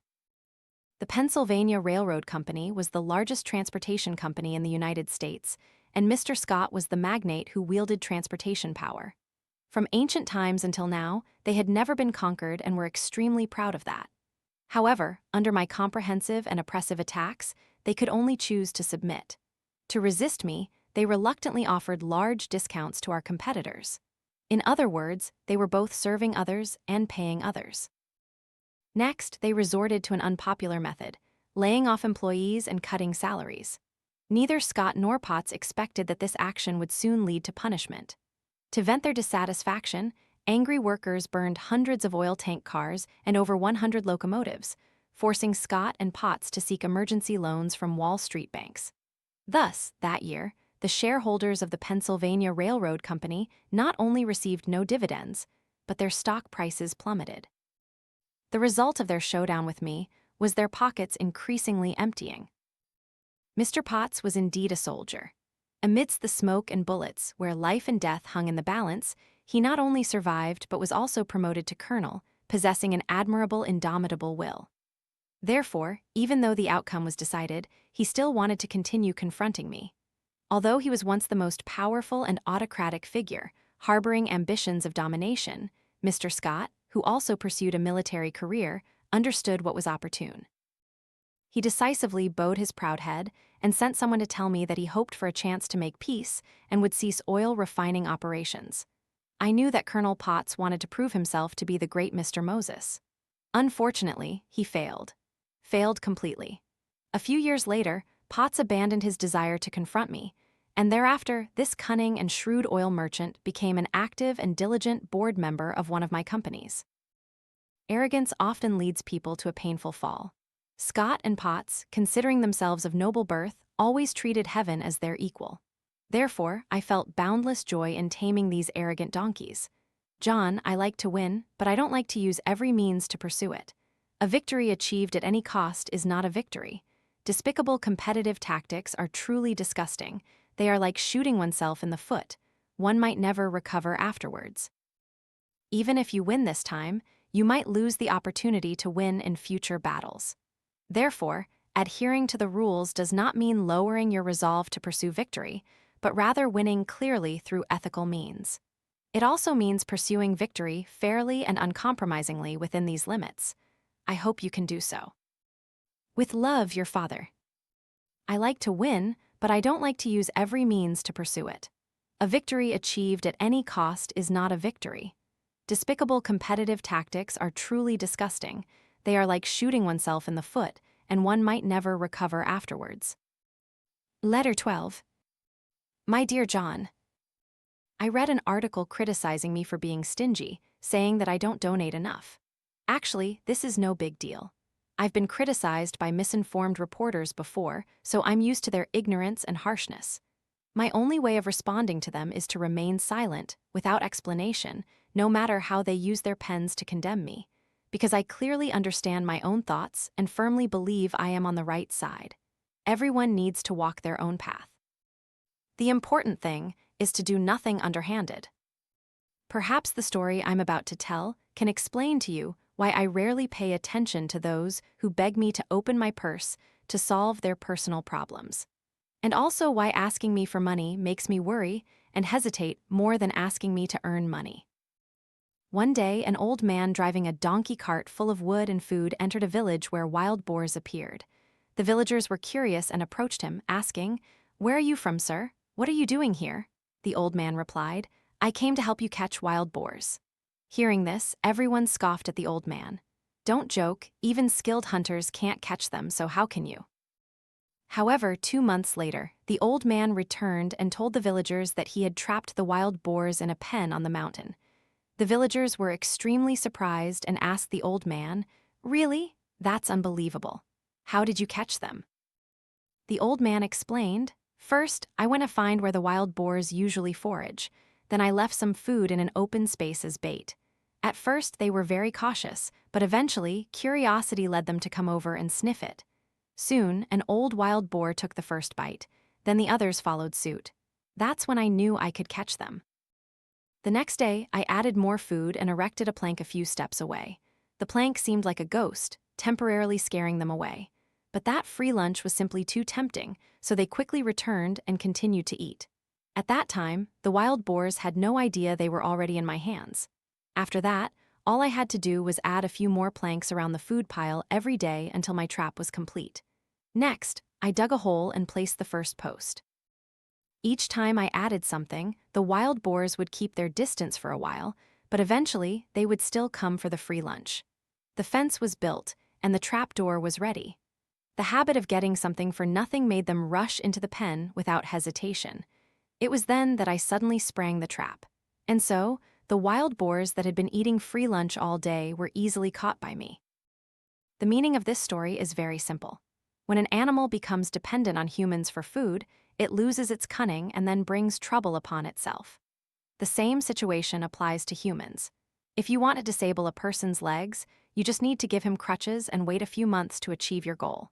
In other words, if you give someone a free lunch for a certain period, he will form the habit of getting something for nothing, sitting idly and enjoying ready-made meals. Don't forget that from the moment we are in our mother's womb, each of us develops the need to be cared for. Indeed, I always encourage you to help others. However, as I often tell you, if you give someone a fish, you only feed him for a day. But if you teach that person how to fish, you will feed him for life. This old story about fishing is truly meaningful. In my opinion, monetary subsidies are a misguided form of help. They will cause people to lose the motivation to save and work hard. Instead, they become lazy, lacking ambition, and irresponsible. More importantly, when you give alms to someone, you deny their dignity. This is like depriving them of their destiny. To me, this action is extremely unethical. As a wealthy man, I have a responsibility to be an envoy who brings happiness to people, but I must not become a creator of lazy people. Once a person forms a habit, whether good or bad, that habit will always possess them. The habit of eating free lunch does not help a person sail smoothly, but only causes them to lose the opportunity to win. However, hard work is the only reliable way out. That is the price we must pay to enjoy success. Wealth and happiness can only be achieved through effort. A long time ago, there was a wise old king who wanted to compile a book of wisdom to pass down to his descendants. One day, the old king summoned his wise ministers and said, "A mind without wisdom is like a lantern without a candle. I want you to compile a book recording the wisdom of all ages to illuminate the future for our descendants." After receiving their orders and departing, these wise men worked for a long time, finally completing a masterpiece consisting of 12 volumes, proudly saying, "Your Majesty, these are the books recording the wisdom of all ages." The old king glanced through them and said, "Gentlemen, I am certain this is the essence of wisdom of all ages. However, it is too thick. I fear that readers will not grasp the main content. Please shorten it, make it truly concise." The wise men continued to work day and night, and after several rounds of editing, the original set of books was reduced to a single volume. However, the old king deemed it still too long and ordered them to shorten it again. These wise men reduced the book to a chapter, then from a chapter to a page, then a paragraph, and finally, a single sentence. When he saw that sentence, the wise old king was extremely pleased. "Gentlemen," he declared, "this is truly the essence of wisdom of all ages. And once people everywhere learn this truth, most of our problems will be solved." The sentence was, "There is no free lunch in this world." Indeed, the first and also the last chapter of the Book of Wisdom is, "There is no free lunch in this world." Most people will achieve certain accomplishments and also help make the world a better place. But those who spend their days waiting for a free lunch will sooner or later pay a heavy price, both principal and interest. Living in this world, one must create something for oneself and for society, enough to make one's life and death more honorable. With love, your father. Once a person forms a habit, whether good or bad, that habit will always possess them. The habit of eating free lunch does not help a person sail smoothly, but only causes them to lose the opportunity to win. However, hard work is the only reliable way out. That is the price we must pay to enjoy success. Wealth and happiness can only be achieved through effort. Letter 13. My dear John, tomorrow I will return to Cleveland to attend to some private family matters. I hope you can handle some tasks for me during this time. However, I still need to remind you that if you encounter a difficult problem or are unsure how to decide, you should ask Mr. Gates for help and advice. Mr. Gates is my most capable assistant. He is honest, trustworthy, straightforward, diligent, dedicated, and experienced. He can always help me make wise choices. I trust Mr. Gates immensely, and I also believe he will be of great assistance to you, provided you respect him. My son, I know you are an excellent graduate of Brown University. Your knowledge of economics and sociology may be considered superior. However, you should clearly understand that knowledge is inherently empty, and nothing will happen unless you transform knowledge into action. Moreover, textbook knowledge is mostly compiled by intellectual laborers who spend their lives researching, living in ivory towers. Therefore, it is difficult for it to help you solve practical problems. I hope you can break free from a mindset of dependence on knowledge and academics, because this is the key to your journey into life. You need to know that academic qualifications themselves do not demonstrate a person's capability. You must skillfully apply the knowledge you acquire to practice for it to be effective. If you want to become someone who can flexibly apply knowledge, you must first become a person of action. So, where does the ability to act come from? For me, the ability to act is hidden in the process of enduring hardships. My own experience has taught me that walking a difficult path, a path full of challenges, misfortunes, and failures, not only helps us forge a resilient, strong character, but also the ability to act to achieve great things. Only those who rise from hardship truly understand the meaning of finding every way to save themselves. Finding ways to endure hardship is one of the principles of success that I deeply believe in. Perhaps you will mock me, thinking that there is no idea more foolish than enduring hardship. No, my son, Not having unfortunate experiences, on the contrary, becomes a person's misfortune. In this world, many things come quickly and go quickly. Among those who realized their dreams of becoming famous or rich overnight, who among them did not quickly fade away and become obscure, enduring difficulties will help you build a career on solid ground, not on quicksand. One must have foresight. Only through long-term tempering and hardship can one gain long-term benefits. You must have noticed that since you started working at the company, I haven't assigned you any important tasks. But this doesn't mean I doubt your abilities. I simply hope you learn how to handle small matters. Handling small matters well is the foundation for achieving great things. If you start out sitting high up, dictating to others, you won't pay attention to your subordinates' feelings, nor will you be able to utilize personnel flexibly. In this world, to survive and achieve, you must rely on people, that is, the strength of others. And to understand your subordinates' feelings, you must start with small tasks. One day, when you take on a higher position, you will know how to make them dedicate all their passion to their work. Son, there are only two types of intelligent people in the world. One type is those who know how to use their own abilities, such as artists, scholars, actors. The second type is those who know how to use the abilities of others, such as managers and leaders. The second type of intelligent person must possess a special ability, the ability to win people over. However, many leaders are fools disguised as intelligent, believing that to win people over, one must rely on top-down directives. In my opinion, this not only yields no results, but also significantly diminishes their leadership ability. As you know, everyone is extremely sensitive to being looked down upon, and if they feel inferior to others, they will lose their enthusiasm for work. Therefore, such leaders will only cause their subordinates to gradually become incompetent and helpless. A pig praised can climb a tree, you see. Managers, leaders, or those skilled in encouraging others are often tolerant and generous. They know how to appreciate and praise everyone. This means they pay a price in emotion, and leaders who deeply care for others will ultimately win and gain much respect from their subordinates. Uneducated people will not be valued. However, educated people are very likely to become slaves to knowledge. We need to know that all knowledge can turn into ingrained thoughts, thereby forming a conservative, one-sided mindset, believing, I understand, I know, or society is just like this.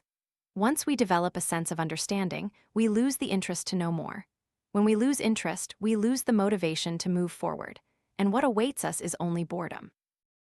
This is why not understanding, not knowing, is often easier for success. However, many educated people are dominated by pride and vanity.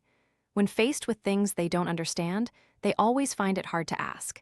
It seems as if being taught by others or admitting one's lack of understanding is very shameful, even considering it a sin.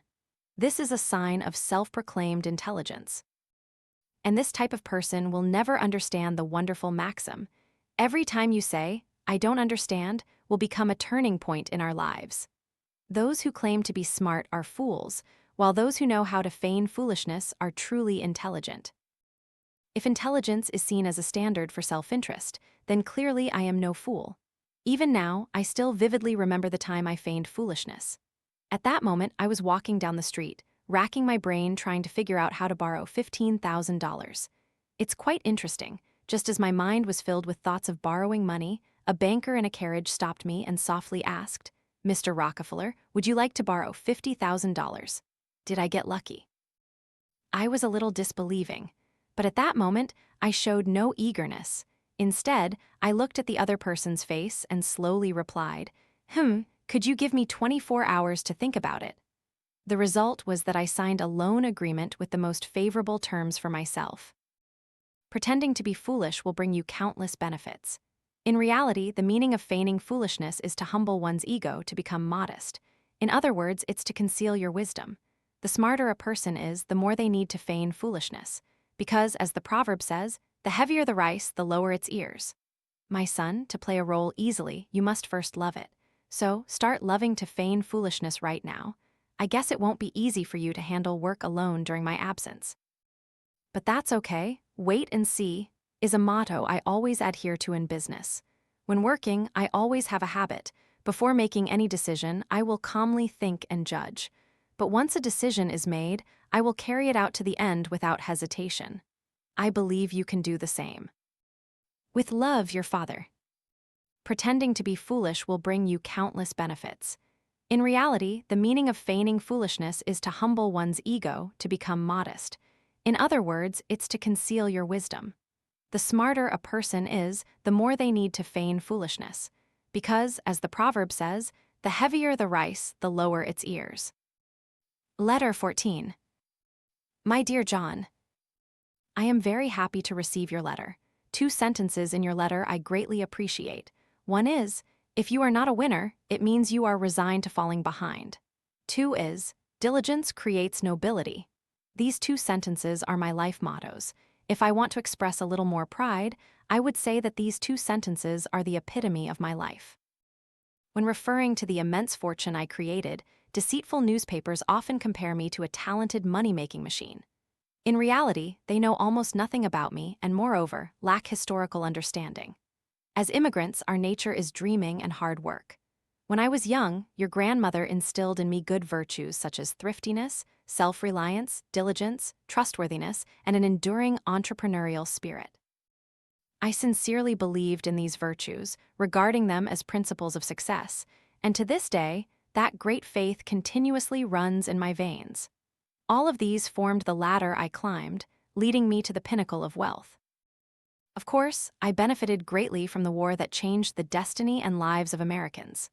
Honestly, it turned me into a business magnate whom the business world both praised and feared. Indeed, the Civil War brought unprecedented business opportunities to the people and helped me become prosperous early on. Capital support gave me an absolute advantage in the post-war competition to seize opportunities, to the extent that money later flowed in like water. However, opportunity, like time, is equal for everyone. But why was I able to seize opportunities to become wealthy while many others missed out and lived in poverty? Was it truly due to my insatiable greed, as others accused me? No, it was due to diligence. Opportunity is only for the diligent. When I was young, I believed in a rule of success. Wealth is something very unpredictable and a byproduct of hard work. Every goal achieved comes from diligent thought and assiduous action, and the realization of the dream of wealth is no different. I deeply revere the saying, diligence creates nobility. This is a maxim I will engrave for life. Whether in the past or present, whether in North America where we live or in the Far East, the nobles who enjoyed status, honor, glory, and prosperity all possessed tireless hearts and strong, firm hands. A light of tenacious will always emanated from them. It was this quality, or perhaps this wealth, that helped them build their fortunes, gain respect, and become towering figures. John, in this constantly changing world, there are no eternal nobles, nor are there eternal poor. As you know, when I was young, I wore ragged clothes, and our family was so poor that we had to rely on the help of kind people. However, now I possess a colossal wealthy empire and donate that immense fortune to charity. Like the ebb and flow of all things, like the transformations of landscapes, everything continuously changes and develops.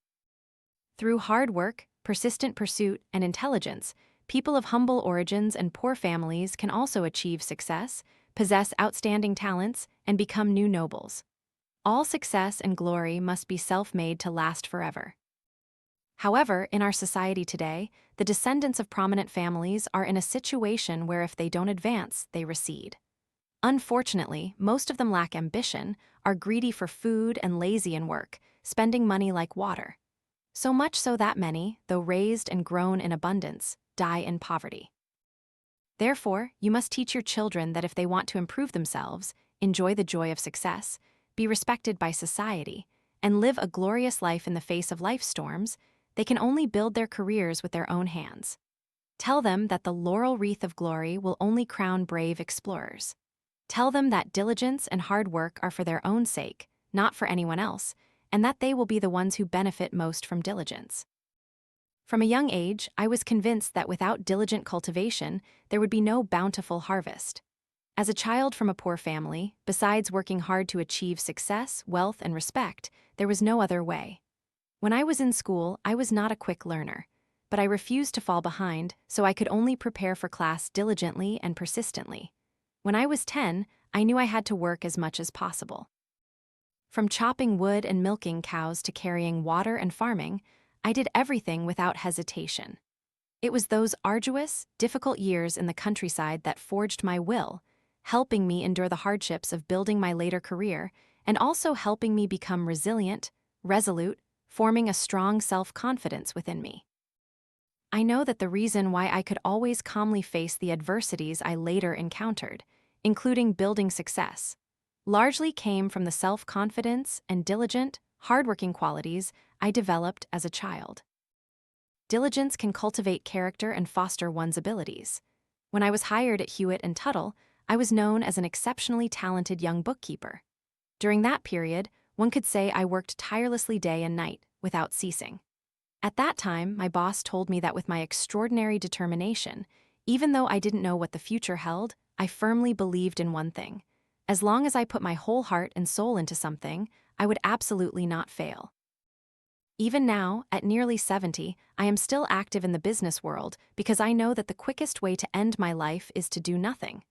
Everyone has the right to choose whether retirement is a beginning or an end. However, a life of idleness will harm people. I always view retirement as a new beginning. Therefore, I have never stopped striving, not even for a single day, because I know the true meaning of life. John, my current esteemed position and immense wealth are merely the results of labor and creation that I had to exert more than ordinary people. I was originally an ordinary person, with no laurel wreath on my head, but through persistent willpower, tenacious hard work, and continuous pursuit, I finally achieved success. My reputation is not an empty name, but a crown forged from sweat and effort.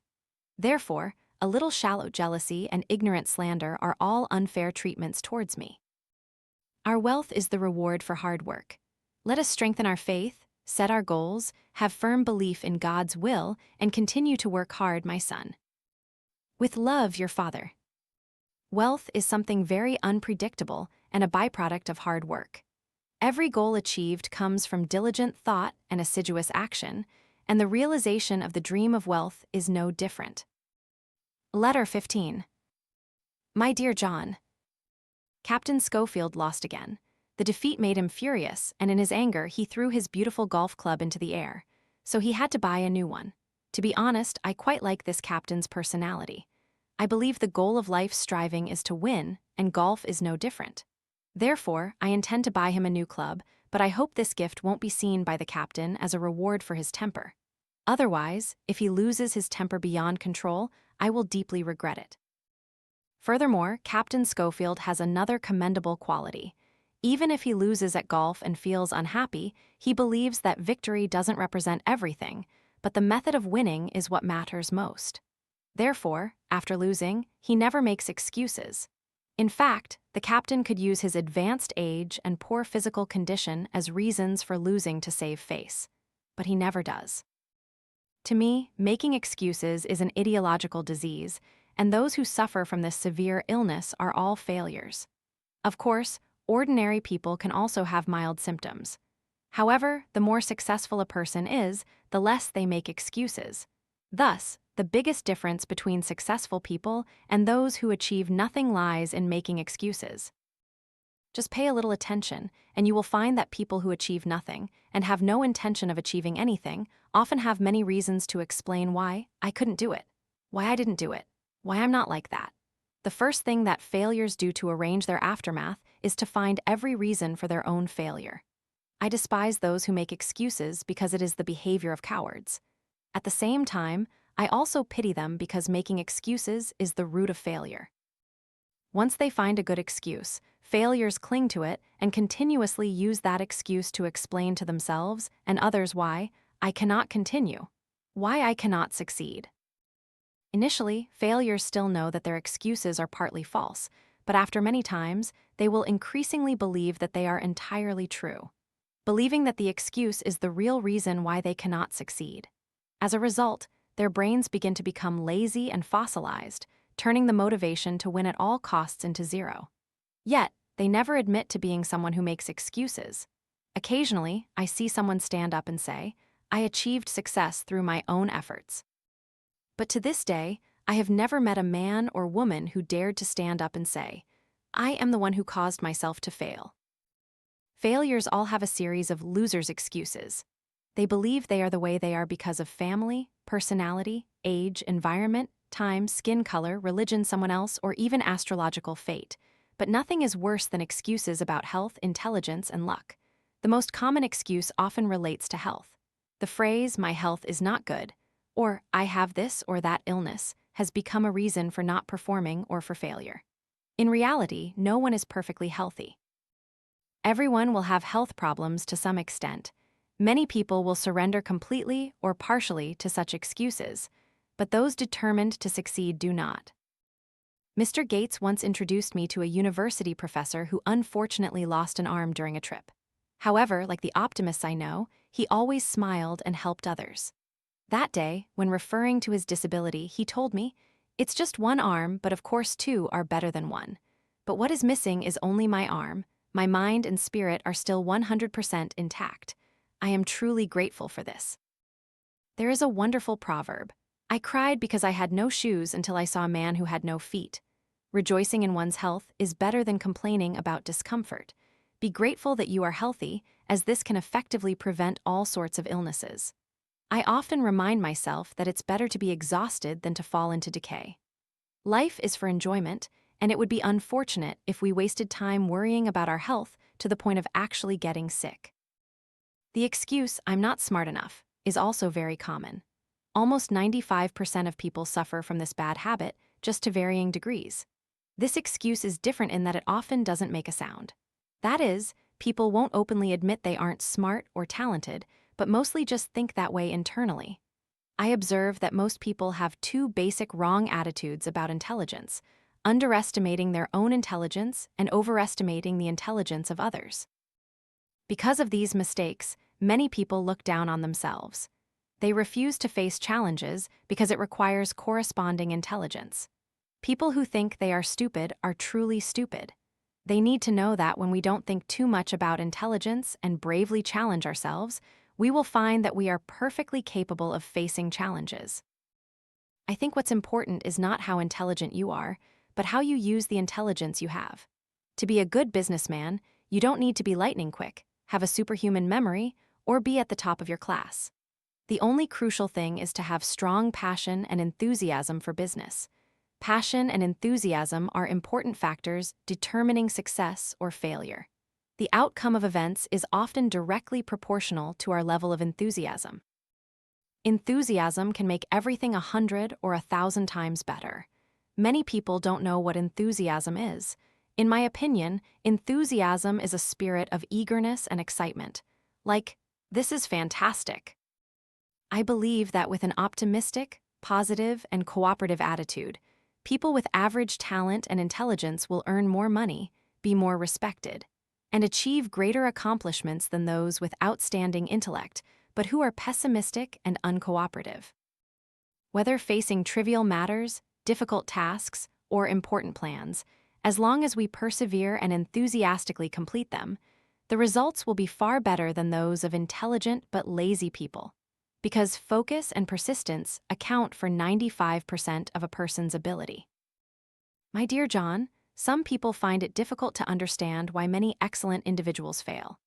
I can tell these people that if a highly intelligent person always uses their great intellect to prove why things cannot succeed, instead of using that intellect to guide themselves in finding ways to create success, then the fate of failure will cling to him.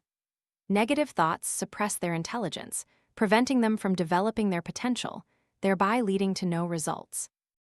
If they could change their mindset, I believe they would achieve great things. A mind that wants to achieve great things but doesn't know how to think is just a cheap glue pot. How we think to utilize our intelligence is far more important than how intelligent we are. No matter how high one's educational level, it cannot change this fundamental law of success.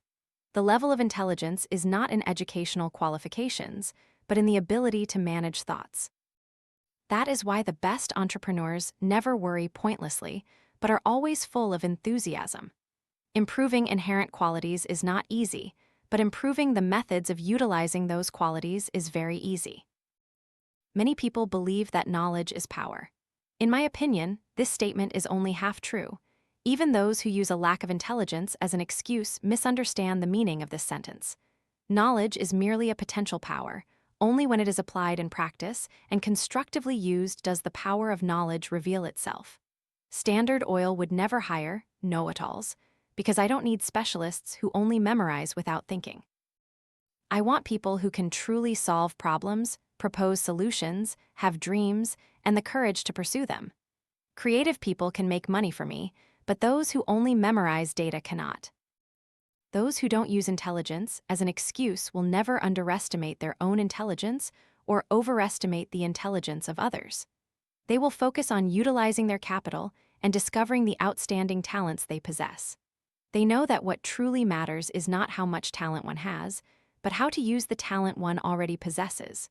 They will frequently remind themselves that attitude is more important than intelligence.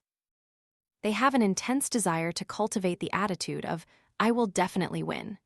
They know how to apply their talents and intelligence to actively create and find paths to success, not to prove that they will fail.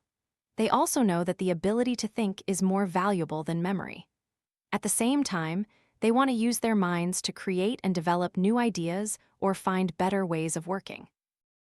At any moment, they do not forget to remind themselves whether they are using their intellect to make history or merely recording history created by others. Everything happens for a reason, and difficult circumstances don't happen by chance. Therefore, many people always blame bad luck for their failures, and when they see others succeed, they attribute it to those people being too lucky. I never believe in chance or luck, only that well-prepared plans and actions are what constitute good fortune. If fate decided who should do what, then every business would collapse. Suppose Standard Oil wanted to reorganize personnel based on luck. We would have to write the names of all employees on pieces of paper and put them into a large barrel. Then the first name drawn would be the president, the second the vice president, and so on for the subsequent names. Ridiculous, right? But this is how luck works. I never submit to fate, but I believe in the law of cause and effect. Look at those who seem to have good fortune, and you will find that it is not luck, but preparation, planning, and positive thinking that bring them good fortune. Conversely, look at those who are unlucky, and you will see that behind their results are always clear factors. Successful people can face difficulties, learn from failures, and create new opportunities. Mediocre people, on the other hand, will often be discouraged and dispirited by difficulties and failures. People cannot succeed by luck alone. They must pay the price of hard work. I don't harbor unrealistic dreams of relying on luck to win or achieve other good things in life. Therefore, I always focus on self-improvement and cultivating the unique qualities that help me become a winner. Excuses block most people from the door of success, and 99% of failures are because people are accustomed to making excuses. Therefore, in the pursuit of a successful career, the most important step is to prevent yourself from making excuses. With love, your father. Once they find a good excuse, failures cling to it and continuously use that excuse to explain to themselves and others why I cannot continue, why I cannot succeed. Initially, failures still know that their excuses are partly false, but after many times, they will increasingly believe that they are entirely true, believing that the excuse is the real reason why they cannot succeed. As a result, their brains begin to become lazy and fossilized, turning the motivation to win at all costs into zero. Yet, they never admit to being someone who makes excuses. Letter 16. My dear John, just yesterday, I received a letter from a young man determined to become wealthy. In his letter, he asked me to answer a question. How should he start a business and get rich when he lacks capital? This young man wanted me to clearly show him the direction of his life. However, teaching others doesn't seem to be my forte. Yet, I couldn't refuse his sincerity. This made me feel quite distressed. Nevertheless, I wrote back to him, saying that capital is indeed necessary, but self-appreciation is what he needs more. In my opinion, self-appreciation is more important than money. For young people from poor backgrounds who want to start a business, they often feel troubled by a lack of capital. If you add the fear of failure, they will appear hesitant, indecisive, work slowly, like a snail, and even stop on the path to success, leading them to never escape a life of hardship. Therefore, in my reply letter, I specifically reminded the young man, The path from poverty to wealth is always smooth. The important thing is for you to firmly believe that you are your own greatest asset.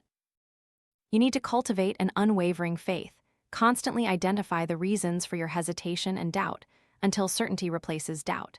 You must know that you will never be able to complete tasks that even you yourself do not believe in, because faith is the power that drives you forward. Those who aspire to success should realize that the seeds of success are hidden right beside them. As long as they realize this, they can achieve what they desire. In the letter, I told the young man a story that I believe will be helpful to him and others. Actually, I also heard this story from someone else. It goes like this. Once upon a time, there lived a man named Ulhafet not far from the Indus River. He owned a vast orchard and hundreds of acres of fertile land and lush gardens.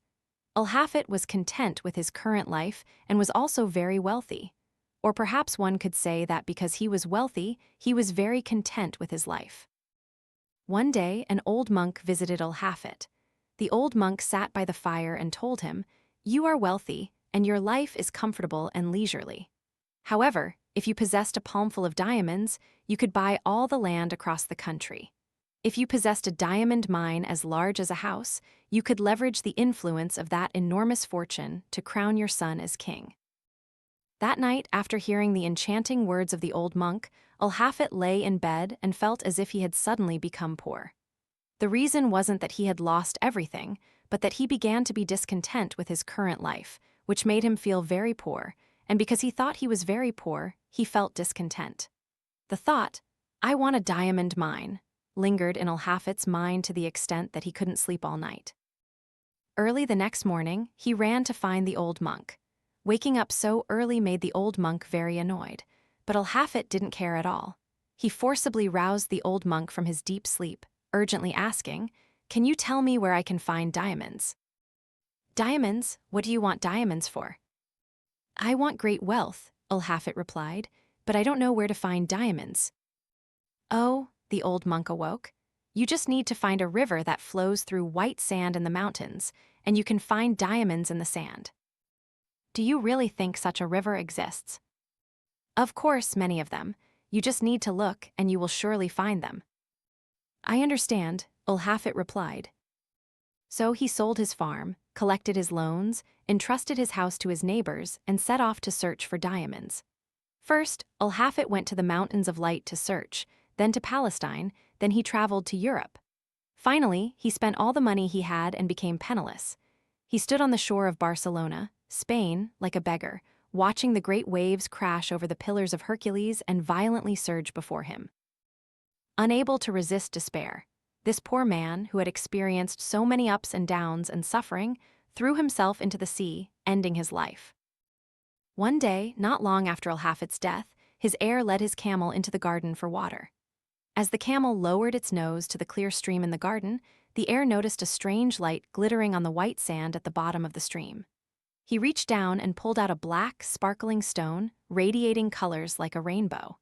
He brought the strange stone into the house, placed it on the mantelpiece, and then continued with his work, completely forgetting about it. A few days later, the old monk who had told Ulhafet where to find diamonds came to visit Ulhafet's heir.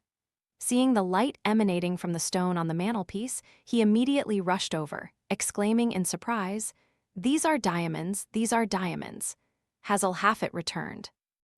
"No, he hasn't returned. And this isn't a diamond, it's just a stone. I found it in the backyard." "Young man, you are rich. I can recognize diamonds. These are truly diamonds." So they ran together to the garden, scraped the white sand at the bottom of the stream, and found diamonds even more beautiful and valuable than the first one. This is how the Golconda diamond mine in India was discovered, the largest diamond mine in human history. Its value far surpassed South Africa's Kimberley mine. The Koh-i-Noor diamond embedded in the British Queen's crown and the world's largest diamond embedded in the Russian Tsar's crown were both extracted from that diamond mine. John, every time I recall this story, I can't help but sigh with regret for Ulhafet. If he had stayed in his homeland and dug in his own garden instead of searching in foreign lands, he certainly would not have become a beggar, fallen into poverty, to the point of drowning himself and dying. Ulhafet originally possessed a vast diamond mine. Not every story has a meaning. But this story taught me a valuable life lesson. Your diamonds are not far away among high mountains and seas, but right in your backyard, as long as you are determined to search and dig. The important thing is to truly believe in yourself. Everyone carries certain ideals. These ideals determine our direction of effort and value orientation. In this sense, I think that a person who doesn't believe in themselves is like a thief. Because anyone who doesn't believe in themselves and doesn't fully develop their potential can be considered someone who steals their own ideals. And in this process, due to low creativity, that person is also stealing society's ideals. Since no one intentionally steals their own assets, their actions are obviously accidental. However, this crime is still very serious because the damage it causes is as great as intentional theft. Only by abandoning the act of stealing one's own ideals can we climb to the top. I hope that the young man who yearns to be rich can reflect on the lesson hidden in this reply letter. With love, your father. The path from poverty to wealth is always smooth. The important thing is for you to firmly believe that you are your own greatest asset. You need to cultivate an unwavering faith, constantly identify the reasons for your hesitation and doubt until certainty replaces doubt. You must know that you will never be able to complete tasks that even you yourself do not believe in, because faith is the power that drives you forward. Letter 17. My dear John, many tragedies occur due to stubbornness and arrogance, and the cause of poverty is no different. Many years ago, in the Baptist church on Fifth Avenue, I met a young man named Hanson, a small gardener who lived frugally and sparingly. Perhaps thinking that maintaining poverty was a virtue, Hanson expressed himself loftily and told me, Mr. Rockefeller, I feel it is my duty to discuss with you a matter from the Bible. Money is the root of all evil. At that very moment, I knew why Hanson had no affinity for wealth. He had drawn life lessons from a misunderstanding of the Bible, but he didn't realize it. Not wanting this poor young man to sink deeper into his superficial quagmire, I told him, my dear young man, from a young age, I have been enlightened by the teachings of Christianity and have adopted them as my own rules of conduct. I imagine you have too. However, my memory seems a bit better than yours. You've forgotten that before that warning there was another word, love of. The love of money is the root of all evil. What did you say? Hanson's mouth hung open as if he were about to swallow a whale. I sincerely wished his passion for making money could be as great. Indeed, young man, I patted his shoulder and replied. The Bible originates from human reverence and love, a respect for the supreme spirit in the universe. You can quote its words without fear and entrust your life to it. Therefore, when directly quoting the wisdom of the Bible, you are quoting truth. The love of money is the root of all evil. Oh, that's exactly right. The love of money is merely a method of worship, not an end goal. Without a method, you cannot achieve your goal. This also means that if you are only a slave to money, then money is indeed the root of all evil. Think about it, young man, I reminded Hanson. If you have money, you can help your family and friends, bringing them a prosperous and happy life. You can even help society, saving the poor, the lonely, and the helpless. Every penny you hold will increase your power to determine your future destiny. So go earn money, I persuaded him. You shouldn't let those stubborn thoughts shackle your strong hands. Instead, you should spend time making yourself prosperous, because having money means having power. In New York, there are many opportunities to get rich. You should get rich, and you can get rich. Remember, my friend, though you are only a fleeting traveler in this world, you must still make your life shine brightly. I don't know if Hanson accepted my advice. If not, I would feel truly sorry for him. He seemed strong, robust, and certainly not foolish. I always believe that everyone should spend time making themselves prosperous. Of course, some things are indeed more valuable than money. When we see a grave covered with gold leaves, we can't help but feel an indescribable sadness. That's because we know there are things that are indeed more important than money. Especially for those who have suffered hardship, they can deeply feel that some things are sweeter, nobler, and more sacred than gold and jewels. However, those with good taste know that to elevate the value of those things, money is needed. Money may not be omnipotent, but in our world, many things are inseparable from money. Love is the greatest gift God bestows upon us, but those with more money can make love happier, and money possesses that power. If a person says, I don't want money, it means, I don't want to serve my family, friends, and fellow citizens. This statement is absurd, but cutting off the connection between these two ideas is equally absurd. I believe in the power of money and think everyone should strive to earn money. However, religion often has a strong prejudice against this idea, because some people believe it is an honorable privilege to be a poor sheep of God. I once heard a man say this during a prayer meeting. He was incredibly grateful to be a poor sheep of God. After hearing it, I couldn't help but think to myself, if this man's wife heard her husband talking nonsense like that, I wonder what she would think. She would surely think she married the wrong person. I don't want to see these poor sheep again, and I don't think God wants to either. I can say that if someone who should have been wealthy becomes cowardly and incompetent due to poverty, that person has certainly made an extremely serious mistake. He is not only dishonest with himself, but also treats his loved ones poorly. I cannot say that the degree of wealth can be used as a standard to evaluate whether someone's life is successful.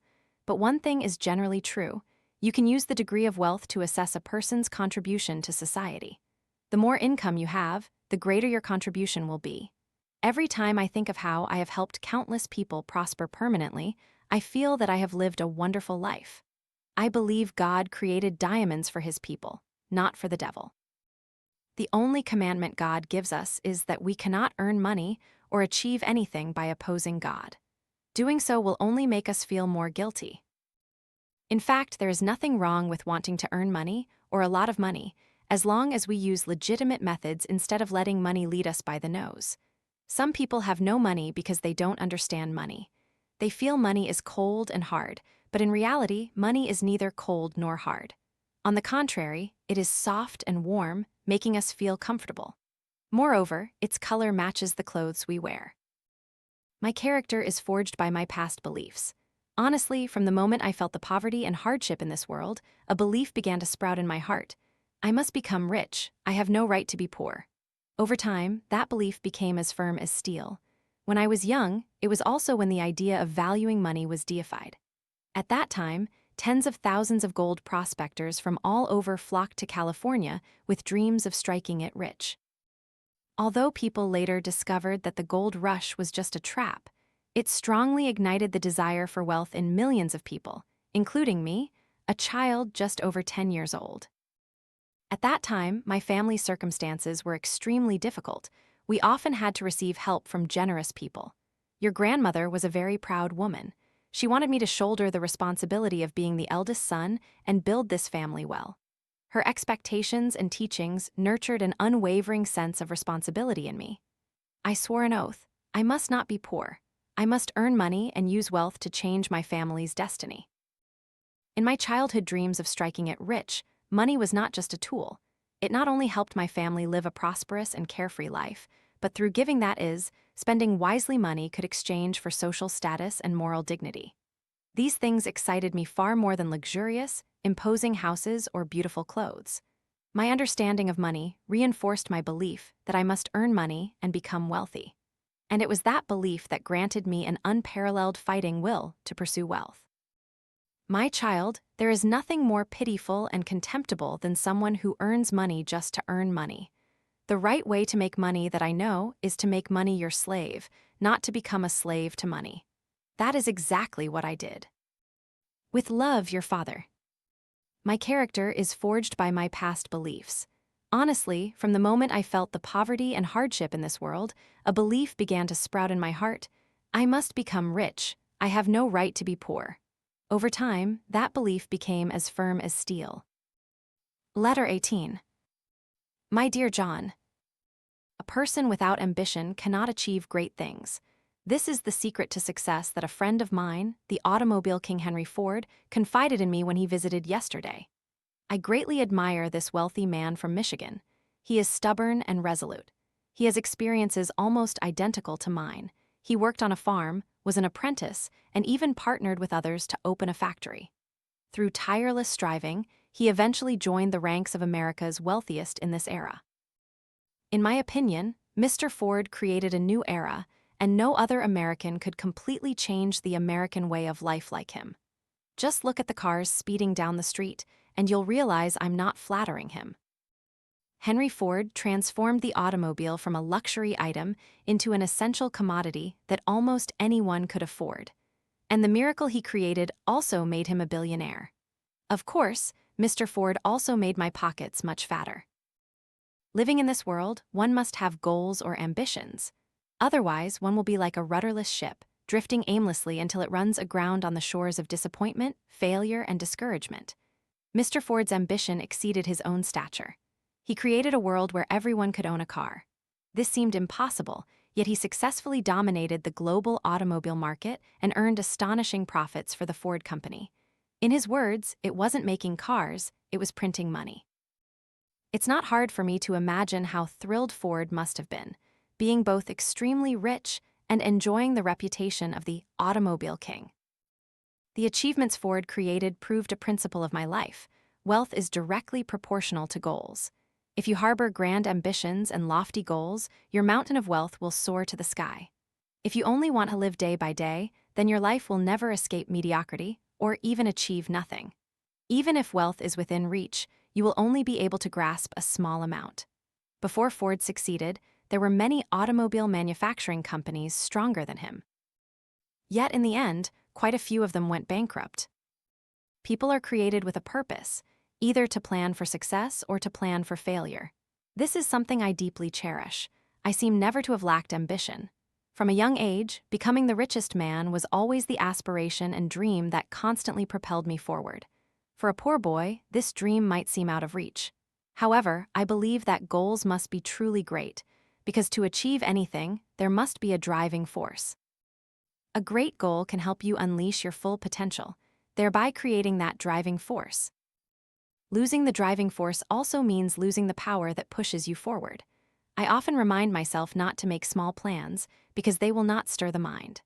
Of course, opportunities to achieve great things will not rush in like Niagara Falls, but emerge little by little. The difference between great and near great is realizing that if you desire to achieve greatness, you must strive towards your goal every day. However, for a poor boy, how could such a grand dream be realized? To achieve my dream, should I diligently work for others? This is truly a foolish idea. I believe that working hard for oneself brings wealth, but I don't believe that diligently working for others will necessarily lead to success. Before living on Millionaire Street, I found that many poor people around me were the hardest workers. That's the cruel reality, my child. Whether working hard or not, very few laborers become rich by selling their strength and intellect to their employers. The wages paid only help them survive with reasonable expectations, and although they can earn a lot of money, it's very difficult for laborers to become wealthy. I have always regarded the saying, "Hard work will surely lead to wealth," as a lie, and have never thought that working for others is the best way to accumulate substantial assets. Instead, I believe that working for oneself is the effective method to bring about wealth. Everything I did aligned with my great dream, with the goals I continuously achieved to realize this dream. When I left school and looked for a job, I set a goal for myself to work for a first-class company and become a first-class employee. Because a first-class company would give me the best experience, cultivate first-class abilities in me, help me learn the highest quality knowledge, and earn a generous salary. That was the capital for me to start my future career. And all of this was certainly the most solid foundation for my path to success. Of course, working in a large company could help me think about problems in the way a large company does. This is very important. Therefore, I admired large companies and wanted to work for renowned companies. However, this desire led me to endure no small amount of hardship. Initially, I applied for a job at a bank, but unfortunately, I was rejected. Then I went to a railroad company, but the result was still a sorrowful departure. The weather at that time also seemed to deliberately oppose me, unbearably hot. Nevertheless, I ignored everything and continued to search tirelessly. During that period, job searching became my only job. At precisely 8:00 a.m., I dressed as neatly as possible and left my residence to begin a new round of interviews. For many consecutive weeks, I visited every company on my list, but still without the results I desired. Sounds tragic, doesn't it? However, no one can hinder your progress. The biggest enemy blocking your path is yourself, and you are the only one who can stop yourself forever. I told myself, if I don't want others to steal my dream, I must get up immediately after falling. I was not discouraged or disheartened. On the contrary, consecutive failures strengthened my resolve. Then I started over, persistently interviewing at every company. I even visited some companies 2 or 3 times. Ultimately, God did not abandon me. After 6 weeks, this tenacious job search journey finally ended on the afternoon of May 26, 1855. That was when I was hired by the firm Hewitt and Tuttle. That unforgettable day seemed to have determined everything that would unfold in my future. To this day, whenever I ask myself what would have happened if I hadn't gotten that job, I often shiver. Because I know what that job brought me and what would have become of me if I had missed it. Therefore, throughout my life, I celebrated May 26 as my rebirth day. Moreover, I feel a much stronger attachment to this day than to my birthday. Writing this, I am truly moved by my own story. From a broad perspective, a person's life is like riding a bicycle. You can only move forward and towards your goal, otherwise, you will wobble and fall. Therefore, you must never stand still. Letter 19. My dear John, tomorrow, or perhaps not even tomorrow, someone will step into a life of wealth. The newspaper names him David Morris, sharing a surname with Mr. Robert Morris, the financier of the American Revolution and the son of a Philadelphia merchant. David Morris just got lucky at the casino and won a pile of money. Furthermore, the newspaper also reports that he is a casino master and publishes this gambler's life motto: curiosity can discover opportunities, risk-taking can seize opportunities. You know, I often disagree with gambling addicts, but I truly view this man through a different lens. I even believe that with his intellect and cunning mind, if he entered the business world, he would certainly become successful in this field, an excellent entrepreneur. I make such a complimentary hypothesis not to say that a good gambler will become a good businessman. In fact, I hate those who treat the business world like a casino, but I also do not reject the spirit of risk-taking. Because I understand a law, the higher the risk, the greater the profit. For every person, venturing into the business world is the greatest adventure life offers them. My life's trajectory is a risky journey. If I had to pick the most meaningful risk, one that related to my future, I think it was when I stepped into the oil industry. Before investing in this industry, my main business of trading agricultural products was also thriving. If I had continued that way, I would have had full potential to become a major intermediary. However, all of this was disrupted by Mr. Andrews, an expert in illuminating oil. He told me, "John, the light produced by burning petroleum is brighter than any other illuminating oil. It will surely replace other illuminating oils. Just think, John, what a vast market that will be. If we can enter the oil sector, how wonderful will that prospect be?" The more I possessed, the more power I had. The opportunity had appeared. Missing it would not only incur financial losses, but also weaken my power in the competition to get rich. I told Andrews, "I'm in." So we invested $4,000 to start the oil business. That was indeed a very large sum for us. If I had already poured money into an investment, then I would not think of failure. Even though at that time, oil had created many millionaires, it also impoverished many others. I devoted my mind to refining, diligently managing the business. In less than a year, the refining business brought us more profit than agricultural products and became the company's main line of business. At that time, I realized that it was courage and a spirit of risk-taking that opened up a new path to wealth for me. Back then, no profession could help one earn a fortune and rise quickly like the oil industry. This prospect stimulated my desire to earn a lot of money and also helped me see the long-awaited opportunity that allowed me to expand my ambitions. I told myself, "You must seize this, for it can bring you closer to your dream." However, my subsequent expansion of the oil business strategy greatly angered my partner, Mr. Clark. Clark was ignorant, arrogant, weak, and lacked courage. Fearing failure, he advocated a cautious business strategy. This was completely contrary to my business philosophy. For me, money is like fertilizer. Spread it out, and it can do many things, but if hidden away, it will stink. Clark was not a good businessman. He didn't know the true value of money. As disagreements over important matters grew, our partnership came to an end. Clark had become an obstacle on my path to success, and I had to remove him. Therefore, I made the decision to part ways. This was a critical moment in my career. If you want to win, you must understand the value of taking risks.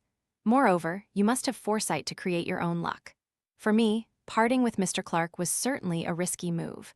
But before deciding to abandon everything and venture into the oil business, I had to ensure that oil wouldn't disappear. At that time, many people thought oil was like a blooming poppy, unlikely to last long. Of course, I hoped the oil supply wouldn't run out. But once there was no oil, those investments would become worthless, and my fate could be even worse than a gambler in a casino. However, the information I received made me optimistic that the oil supply would not disappear. Therefore, this was the time to say goodbye.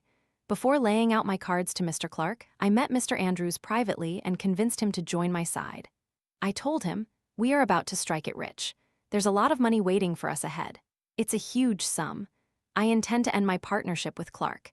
If I buy their shares, would you like to join me?"